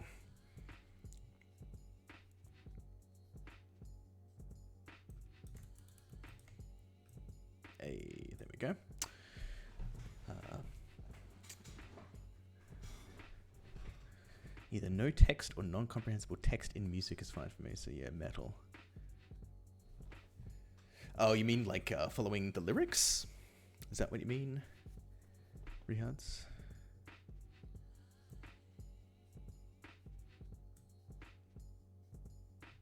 Will you be able to fulfill your destiny? I like it. I like you call it the text. That's cute. I remember my partner several years ago, it was like 5 years ago or whatever. She was from mainland China, and she would refer to it like repetitive songs as circle songs, you know, because they like go around in a circular way. I just thought that was very cute. I also had another friend in China called like midnight as being deep night, and I'm like, that's way better. Way better.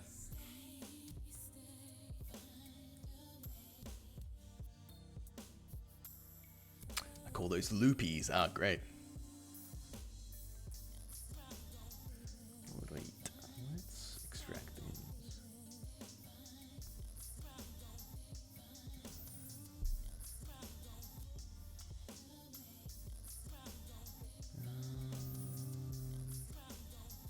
Okay, pose UI. Yeah, that's it. That's the A pose. That's T pose. Build that hierarchy.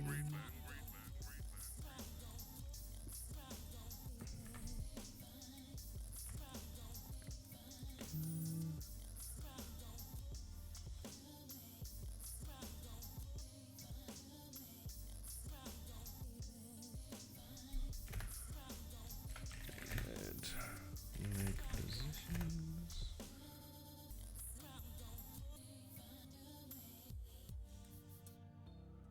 Okay, should be good for a starting point.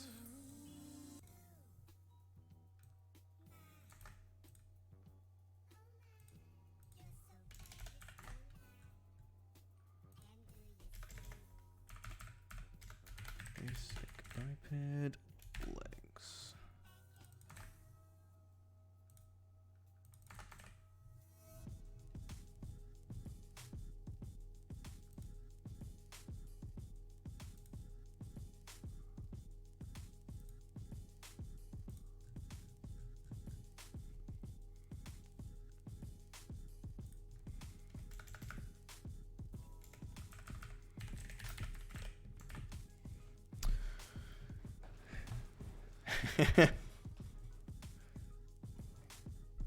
Apparently, Robbie's followers are specifically non-native English speakers.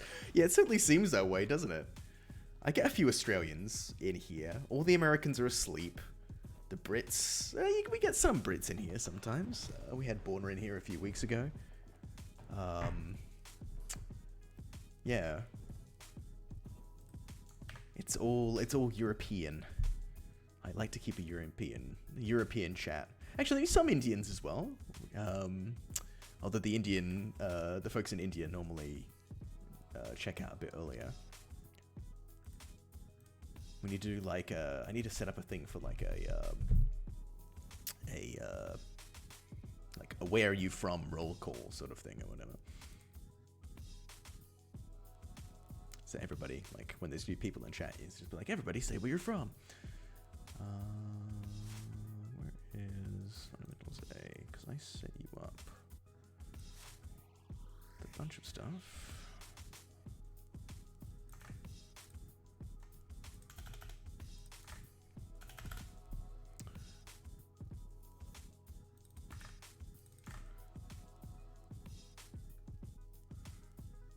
Joint, pelvis, global. Let's just set these all to something.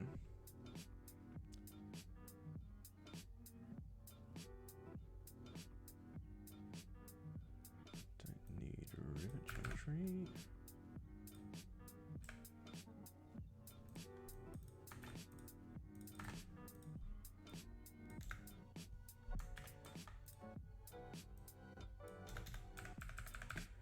Time being.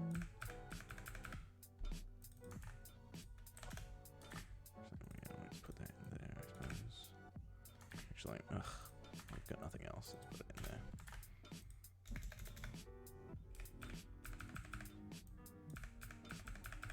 Okay, that works.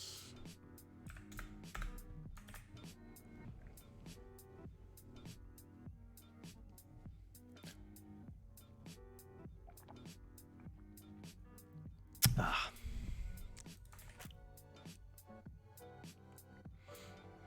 Right, I always forget. Not all Switzerland speaks French. I was speaking Quebecois French on the weekend. Tabernacle. That's all I know.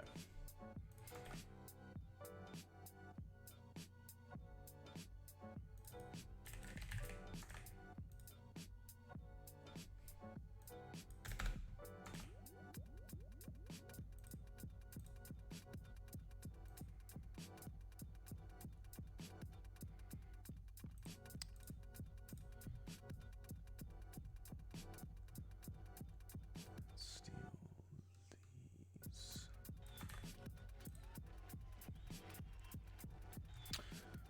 I hear it now. I hear it now. I hear it now. I hear it now. Radius value, that's good. Model hierarchy, that's good. Join hierarchy, that's good. Importing, we can change these.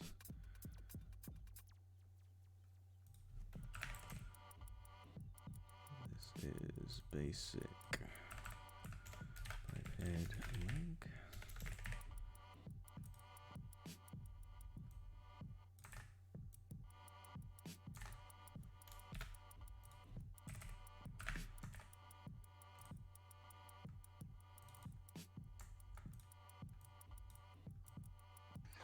Not until you sing me your big hit record.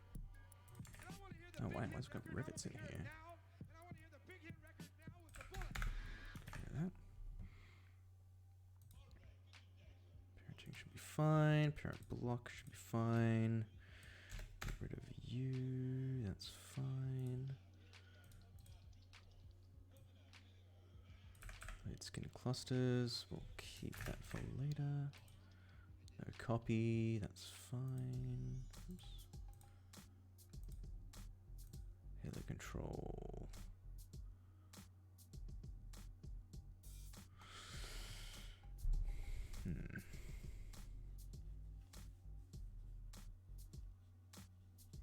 I really want to do that somewhere as well. Actually.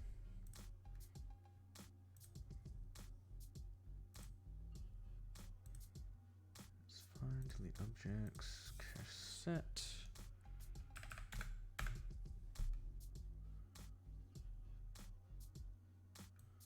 Let's steal all of these. That's going to come back.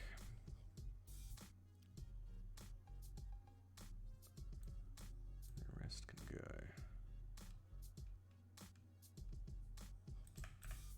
Okay.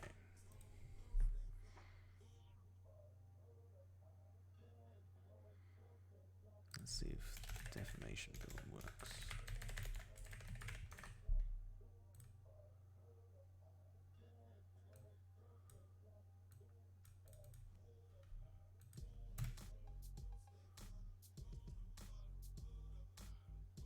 Oh wait, that's the guide.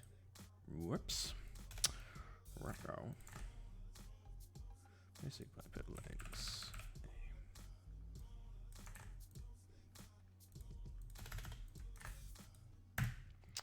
Yeah. Well, to be fair, all I know about Quebec was as well. 3 national languages. Jesus. French, Italian, German. Le Mantiquilla.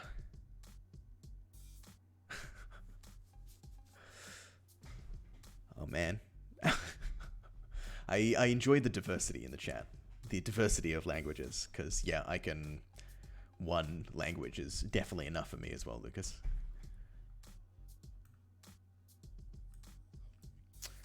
Yeah, I spent several years in mainland China, in Beijing, and my Mandarin is god-awful. I can remember how to order a cold beer, one more cold beer. Zela iga bin pijo. That's about it.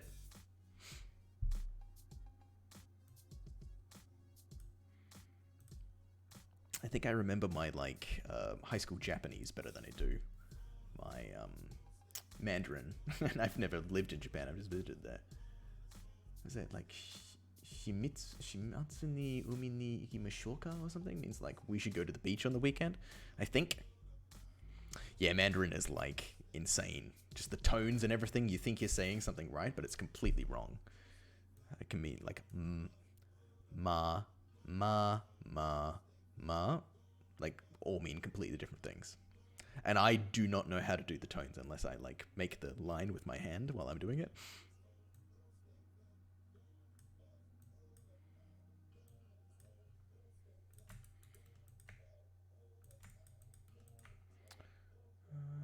Ooh.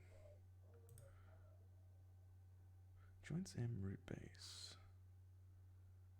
Wait. Oh, did I screw up?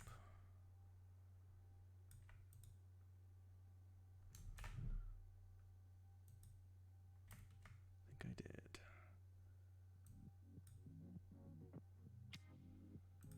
I did it with no root, did I? Ugh.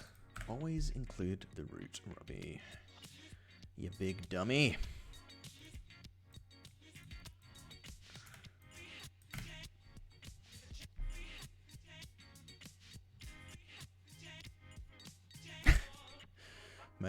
Me llamo T-Bone La Arana Discoteca. Discoteca is like a club or a discotheque, right? Biblioteca?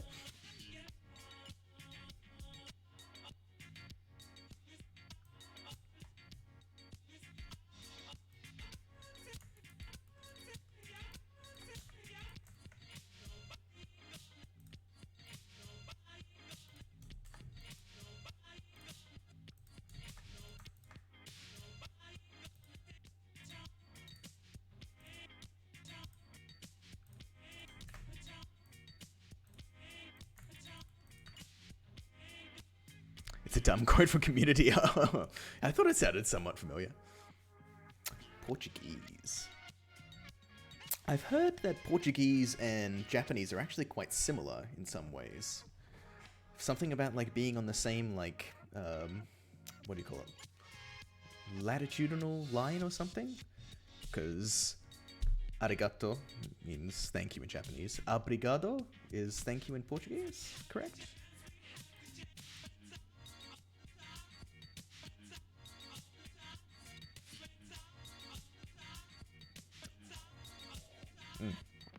I visited Portugal when I was, how old was I? Like 18 or something?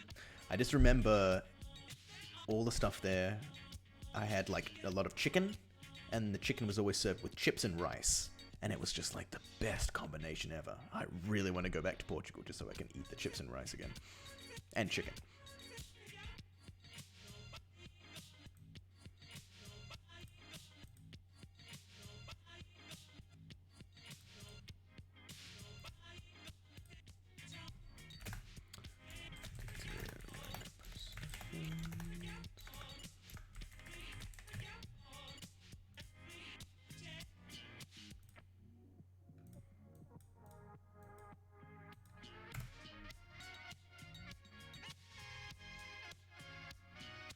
Working now. There we go. Cool.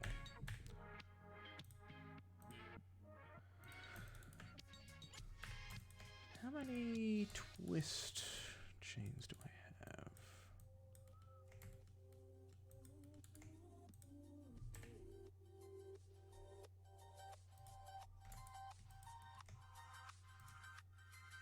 Definitely want to rename that.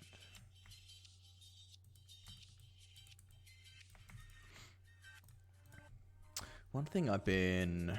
Wait, custom joint stationery. Where's that come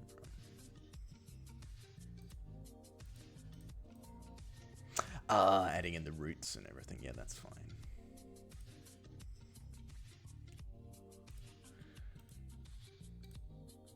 So what I'm starting to play with, guys, is...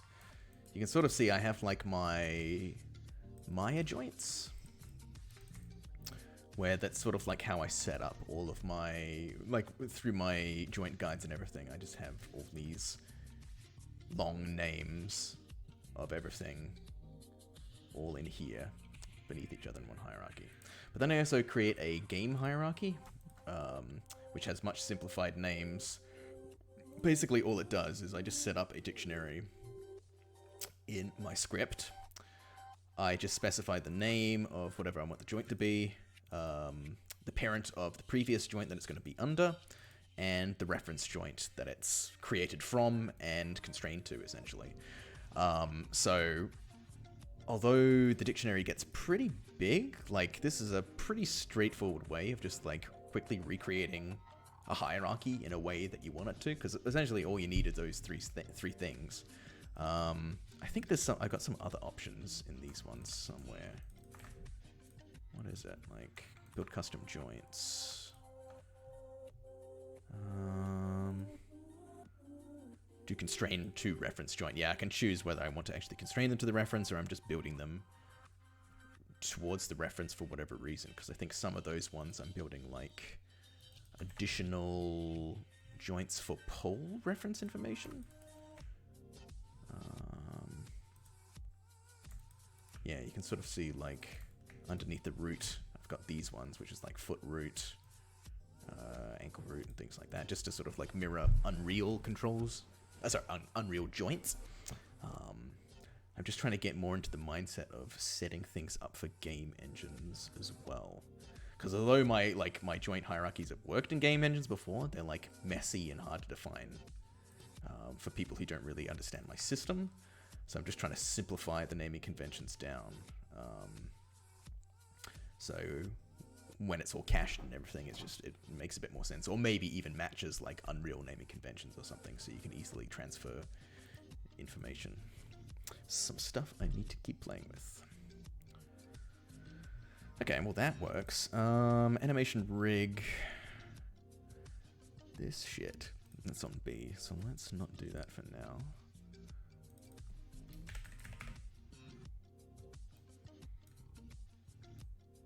Get rid of that test.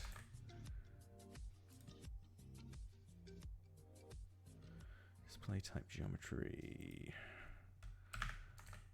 Actually, I guess that doesn't really matter.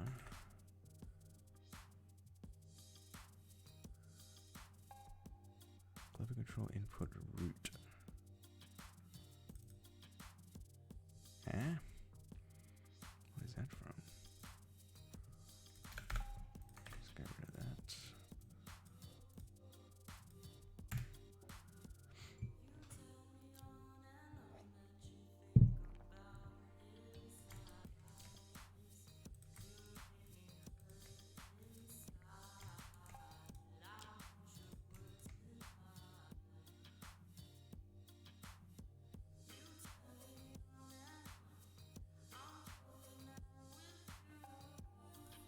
The LODs, yeah, LODs still work. So I've got like joint LODs as well, so you can see what it is in Maya. Then you can toggle over to the game version, so that basically gets rid of all the end joints and everything. So yeah, I think that's a pretty decent way to go. I've also got the geo LODs and everything. Do I still have the shader file? Shaders are something I'll need to set up as well.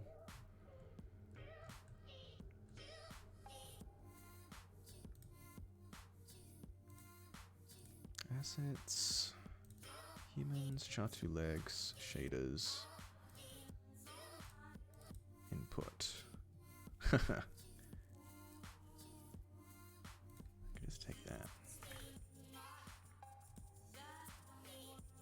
Because I don't know if I've ever really shown off my shader script saving either. Basics. Prepared shaders. Oh, input's already there. Save it over. Cool. Might be a stupid question, but to get a junior job, how good does your coding need to be? I think that sort of depends based on what studio you're applying for. There's some studios, if you've ever you probably you've never been. I don't think you've really been around in the chat before, Nox. We had our mate Matthias before was telling us about how at radio I think they don't really use code too much for building their characters. They sort of have like separate scene files and bring them all in and construct a rig that way. It's sort of more like a manual importing and combining process as opposed to like setting everything up script-wise and doing it like this. I think in most part, I mean, that might be a rare instance. Like, honestly, that's the first kind of company that I've ever really heard doing that kind of stuff. Quite a neat setup. I do something similar. Well, there we go. Yeah, because in most of the places I've been, well, actually, first studio I went to wasn't really script based. It was more just kind of setting everything up manually every single time. Not even pulling from different scene files. It was literally just rebuilding the code each time, unless it was like a human biped or whatever. But then when you get to the bigger companies, it's all coded and everything generally. I think generally, like, if you're a junior and you're coming on board, I think they expect you to have some level of proficiency, but generally they'll be willing to teach you, because, like, all the code base is probably going to be different where you're going, you know. They'll need to teach you some specificity just based on internal things, no matter what. But, like, a general knowledge of just how, like, Mel and Python work is probably going to be great. Because what I'll do, I can do... is it recommend... Oh, God. I always do the wrong one. There you go. So these are the courses that I recommend. Oh, man, I haven't even... Sorry. I've been streaming on, like, the wrong... the wrong one for a while now. Is that full screen webcam? Boom. Just been missing the chat and everything.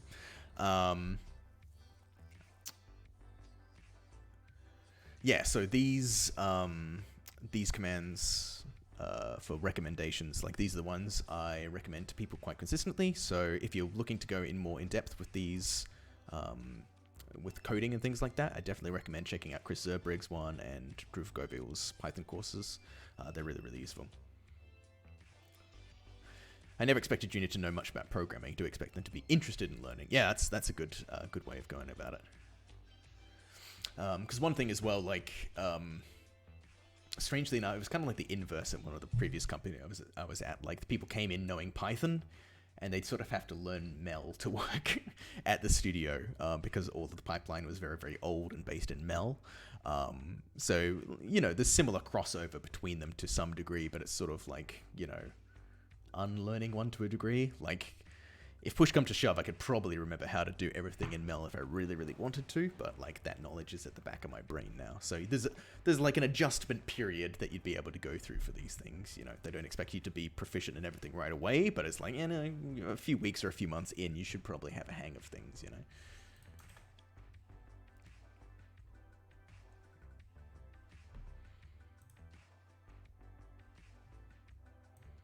Man, I can't believe all my stuff has been off that whole time. Whoops. Should pay more attention. What was I doing? Oh, yes. So, actually, could I even just steal from the other one? Humans, 2 legs, shaders. Let's take you. Assets, basics, biped 2 legs, shaders. Let's rename you. Biped 2 legs.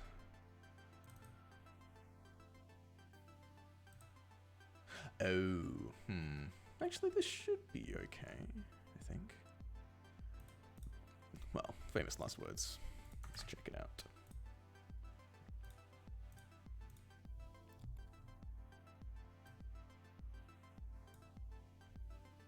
Shaders.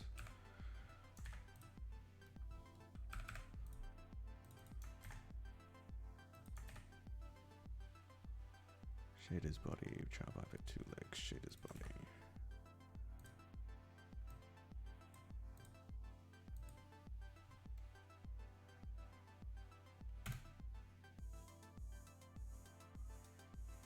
Yes, it did work. Woohoo.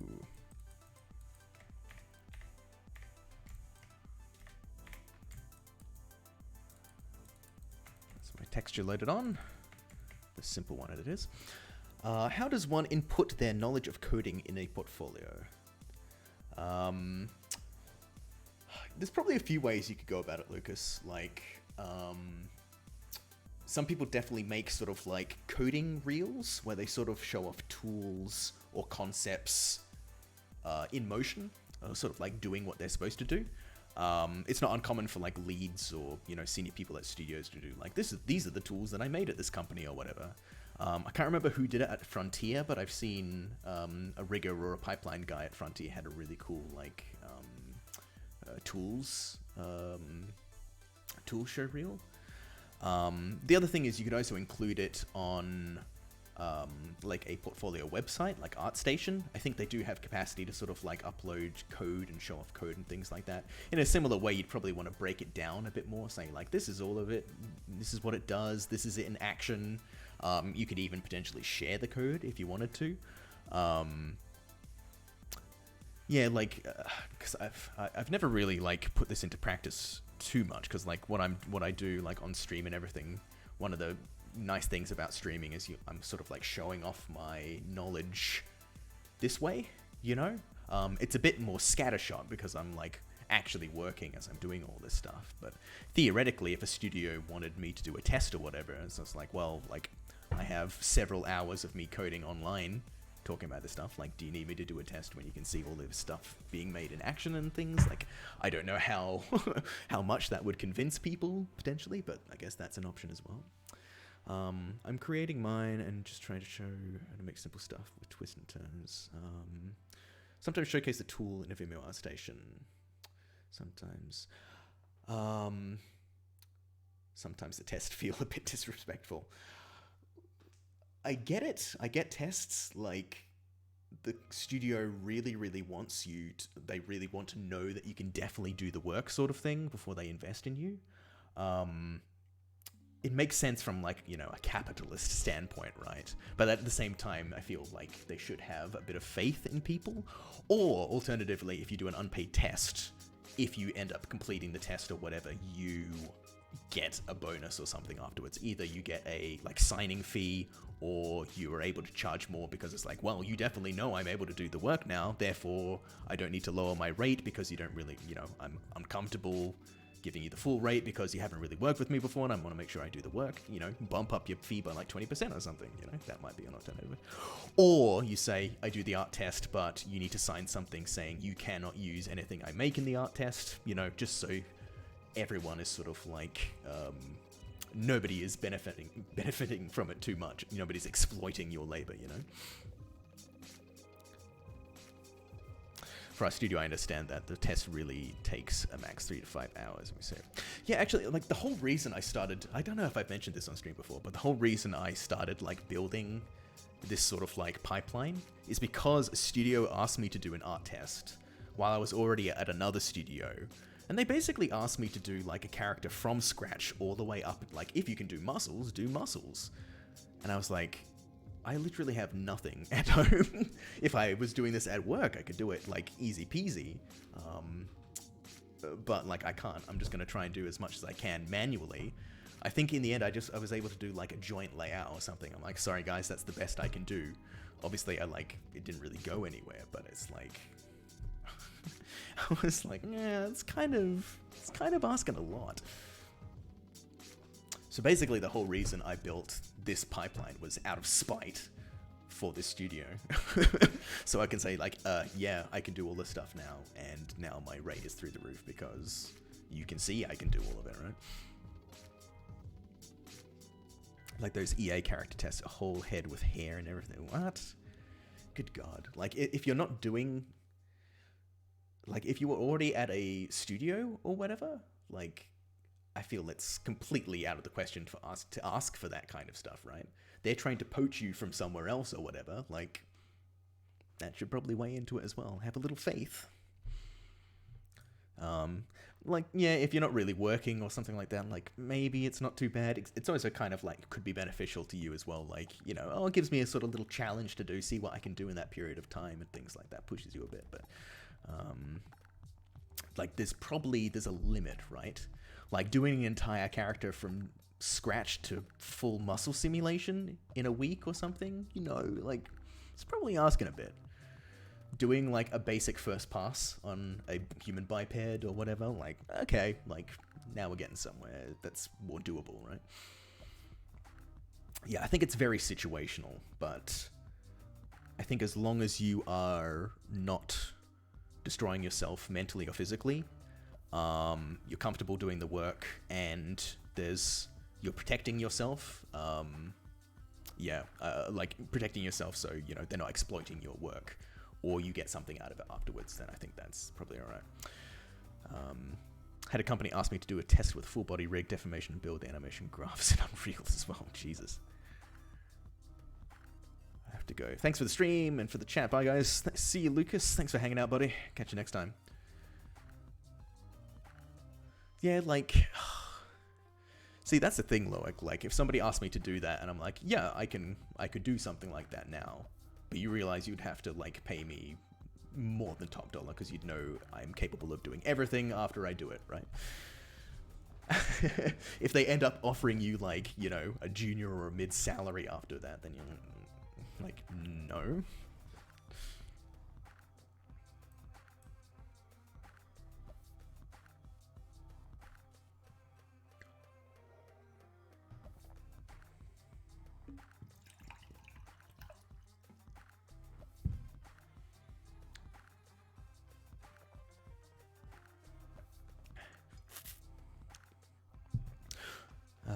So we have all these artists, but we need a god tier artist to put you with the rest. Yeah, so, yeah, if they're asking for the world, it's like, okay, that's fair, but I'm going to ask for the world as well then, afterwards. Triple my salary, please. Know your worth. Especially as riggers are so hard to come by these days. So, you know, no free tests.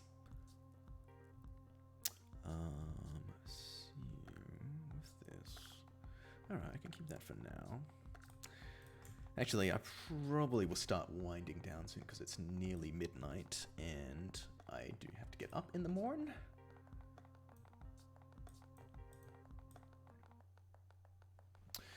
Yeah, I replied saying I'm cool with just doing the Unreal stuff since that's the only thing I can't prove. Yeah, that's fair as well. Like, if there's something you're a bit shaky on or whatever and they want you to, like, prove that, yeah, like being able to specify. Were they okay with that, or were they just like, no, we want the whole thing?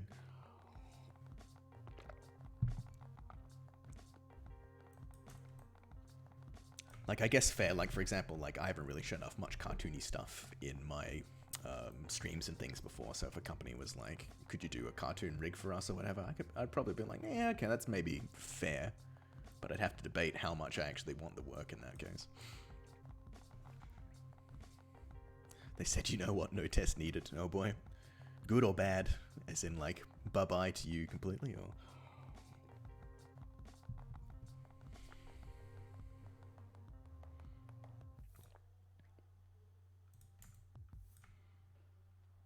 Oh, okay, well that's good. At least there's that. You gotta challenge them, you know? A game of chicken.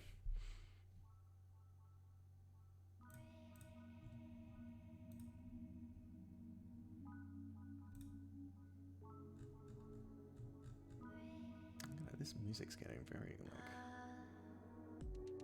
Let's add something a bit more exciting before I head off.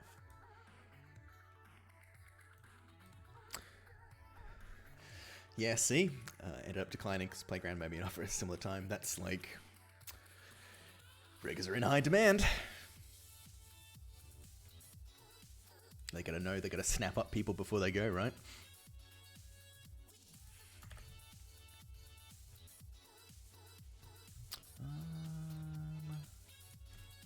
Do I...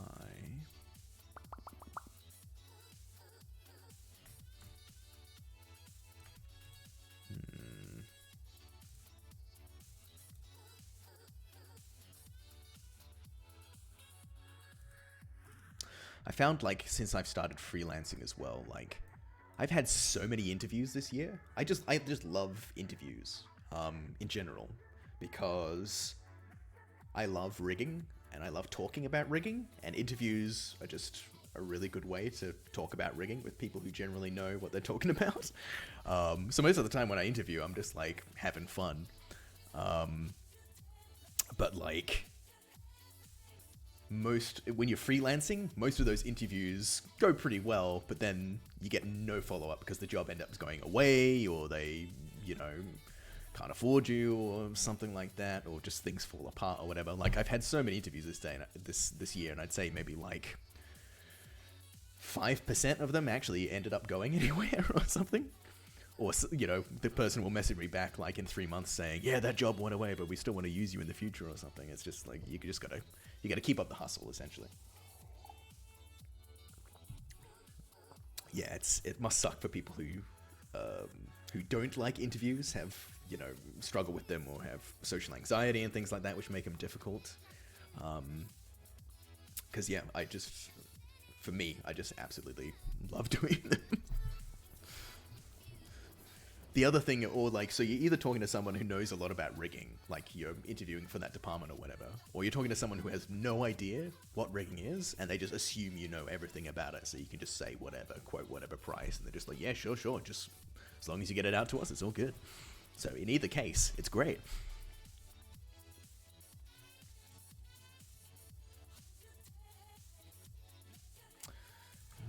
I was going to...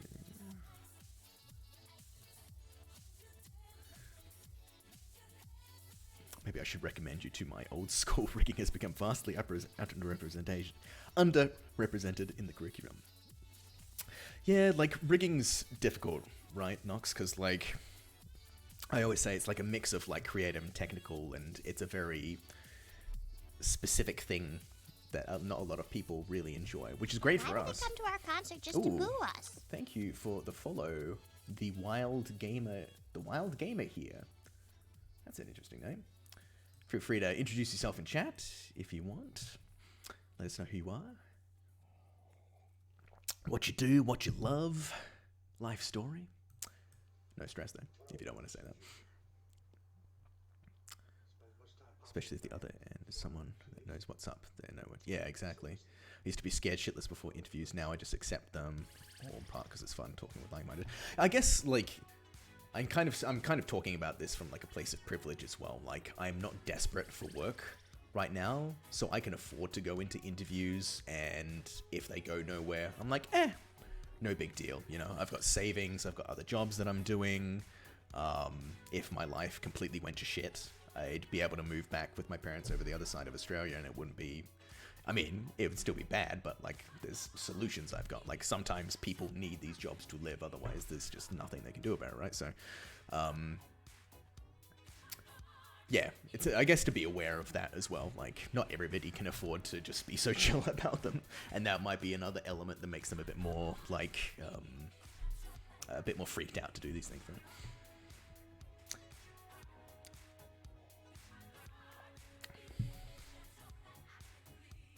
Plus, the other thing is as well, like, I get interviews as a senior rigger as well, which are also in much higher demand than juniors or mids or whatnot.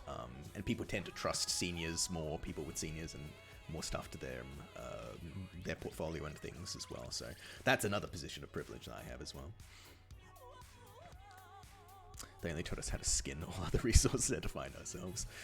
I guess that's the thing as well, Nox, like, rigging is so expansive and broad, like, it can be difficult to sort of break things down, because it's like, okay, you can do simulation, you can do the rig building, you can do the deformation, skinning, muscles, motion capture, you know, so many things. Then you can do it in Maya, you can do it in Blender, you can do it in Unreal. Oh, the Wild Gamer. Hey guys, I'm getting back into 3D animation recently. Yeah, I used to be a professional gamer past few years. There aren't a lot of people who stream animation rigging in Maya. Oh, awesome! Did you find just going through Twitch, or how did you find the stream?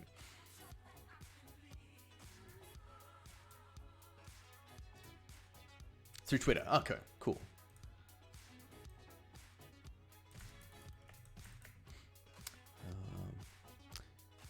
3 hours of rigging classes over 3 years of uni. I had 0 hours of rigging classes through uni. I did 2D animation and a bit of 3D. My old 3D was so bad. I learnt it all sort of like by myself afterwards.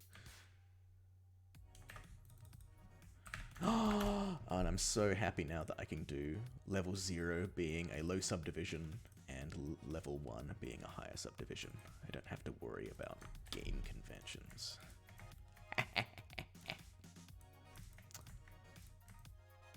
I mean, I probably do have to worry about game conventions, but I'm not going to, because I'm bitter.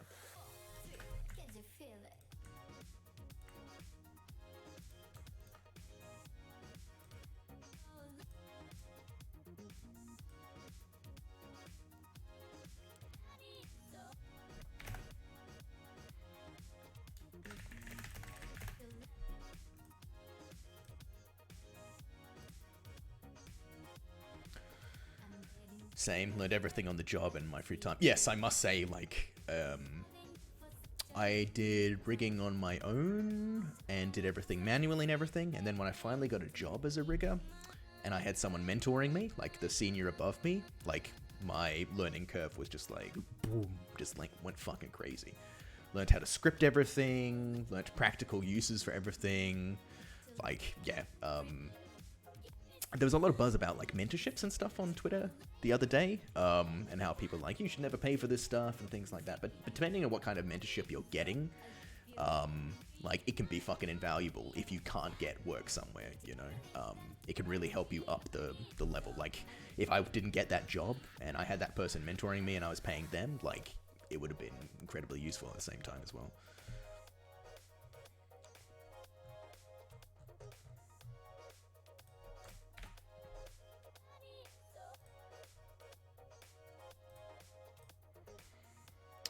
We had one external guy that showed his freelance work and his deformation rig was half in and half out.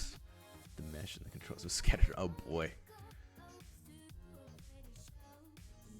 They start teaching you where the classes were dumbed down. I did some very early, like I was one of those guys who when I graduated university, I went back and started teaching at the university. Like shouldn't have happened, but like I put my all in. It was mainly teaching 2D Flash animation because I'd been studying Flash, or doing Flash animation since I was like 14 or whatever. Yeah, but I remember like I did like an intro to 3D unit as well, where I sort of like went through every aspect of the pipeline and just gave like a quick rundown on it. And I think what I did when I came to rigging is I just like opened up a rig that I did, expanded the whole outliner and showed all the nodes. I'm like, this is what rigging is. It's a lot of stuff.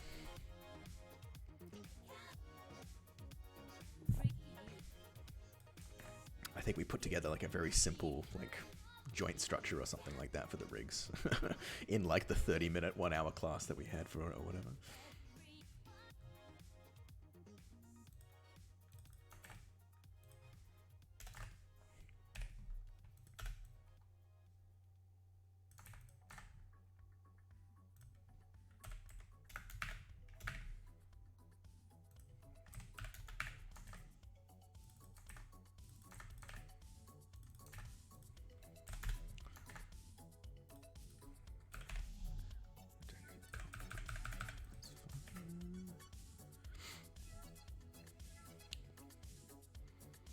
I use this stream as a mentoring thing. Well, that's good. I'm glad you can get some use out of it. Where did you get the mentorship, or do you have a program you'd recommend? Who's that referring to, Nox?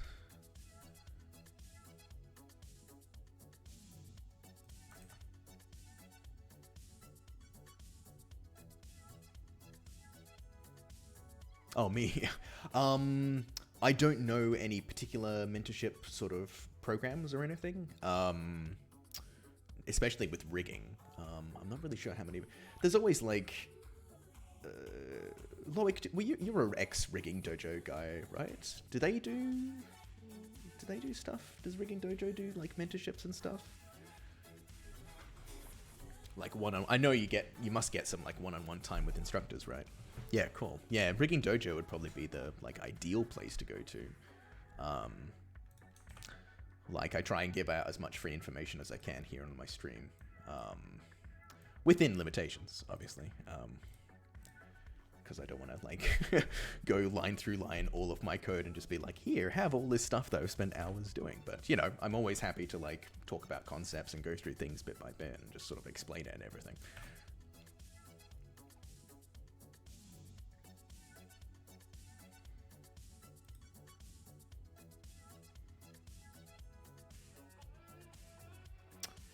Did I set up 3?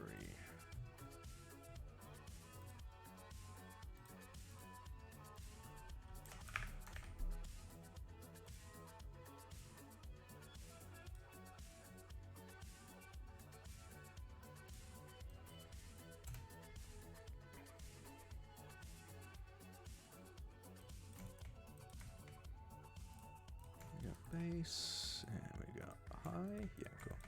I'll need to redo it. Do you need to know how to code to rig? Well, gamer, not necessarily. I myself started off doing sort of like manual rigging, where you literally go through, build each nodes, connect it like manually in Maya, in the viewport and everything, set things up in the outliner, rename everything, yada yada yada. It's a good way to sort of like figure out how things work together. In fact, most of the time, like sometimes as well, like when I'm building a more complicated rig, I'll actually like manually create a scene file with something specific in it, and then I'll like load that in and bolt it onto the rig some way. That's a good way of working sometimes. The thing with like learning to code and everything is it speeds up this process, it automates it. So because in Maya, everything you do spits out a little piece of code that you can like copy and then use again, it's really easy to automate everything, because if you've rigged a human arm once, you don't really want to rig it 200 times again. You learn that very, very quickly. So like it's a mix, you know, like you can definitely do stuff manually, but eventually at some point it's probably best to automate it, just because you get so sick of doing it over and over again. Plus it just speeds everything up and you can get things out faster, you can charge more for it. It's all great. I did the one-on-one mentorships, and they meant for people who know rigging already and want to push it to the next level. Yeah, that sounds great. Oh, catch your rehards. Enjoy the fireplace.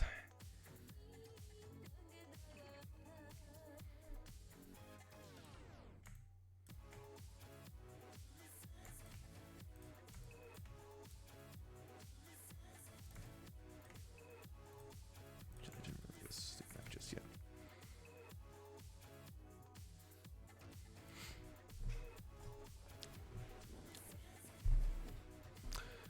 Don't think I would be right now if I didn't go through it. Yeah, like, because having that kind of like strict mentorship as well really allows you to sort of like hone your skills and develop everything in a very like structured, controlled way by somebody who actually knows what they're talking about. Because you may very well work at a studio where you've got somebody senior above you, but like senior can mean different things in different places, you know. A senior rigger might just be an animator who knows how to rig or something, you know. So yeah, finding like mentors who actually know really in-depth stuff, like the guys at Rigging Dojo, like that can be really, really useful to actually push your rigs in a direction that makes sense from a rigging standpoint, not just like an animation standpoint, right? Like focusing on deformation, how can it work with like pipelines and things like that. Yeah.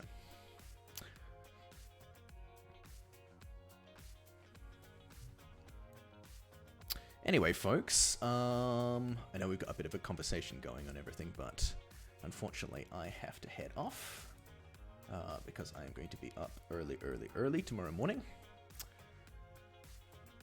Mentorship was focused on facial rigging. A couple months later, I was in charge of face rigs at Hume, which pretty much just does face rigs.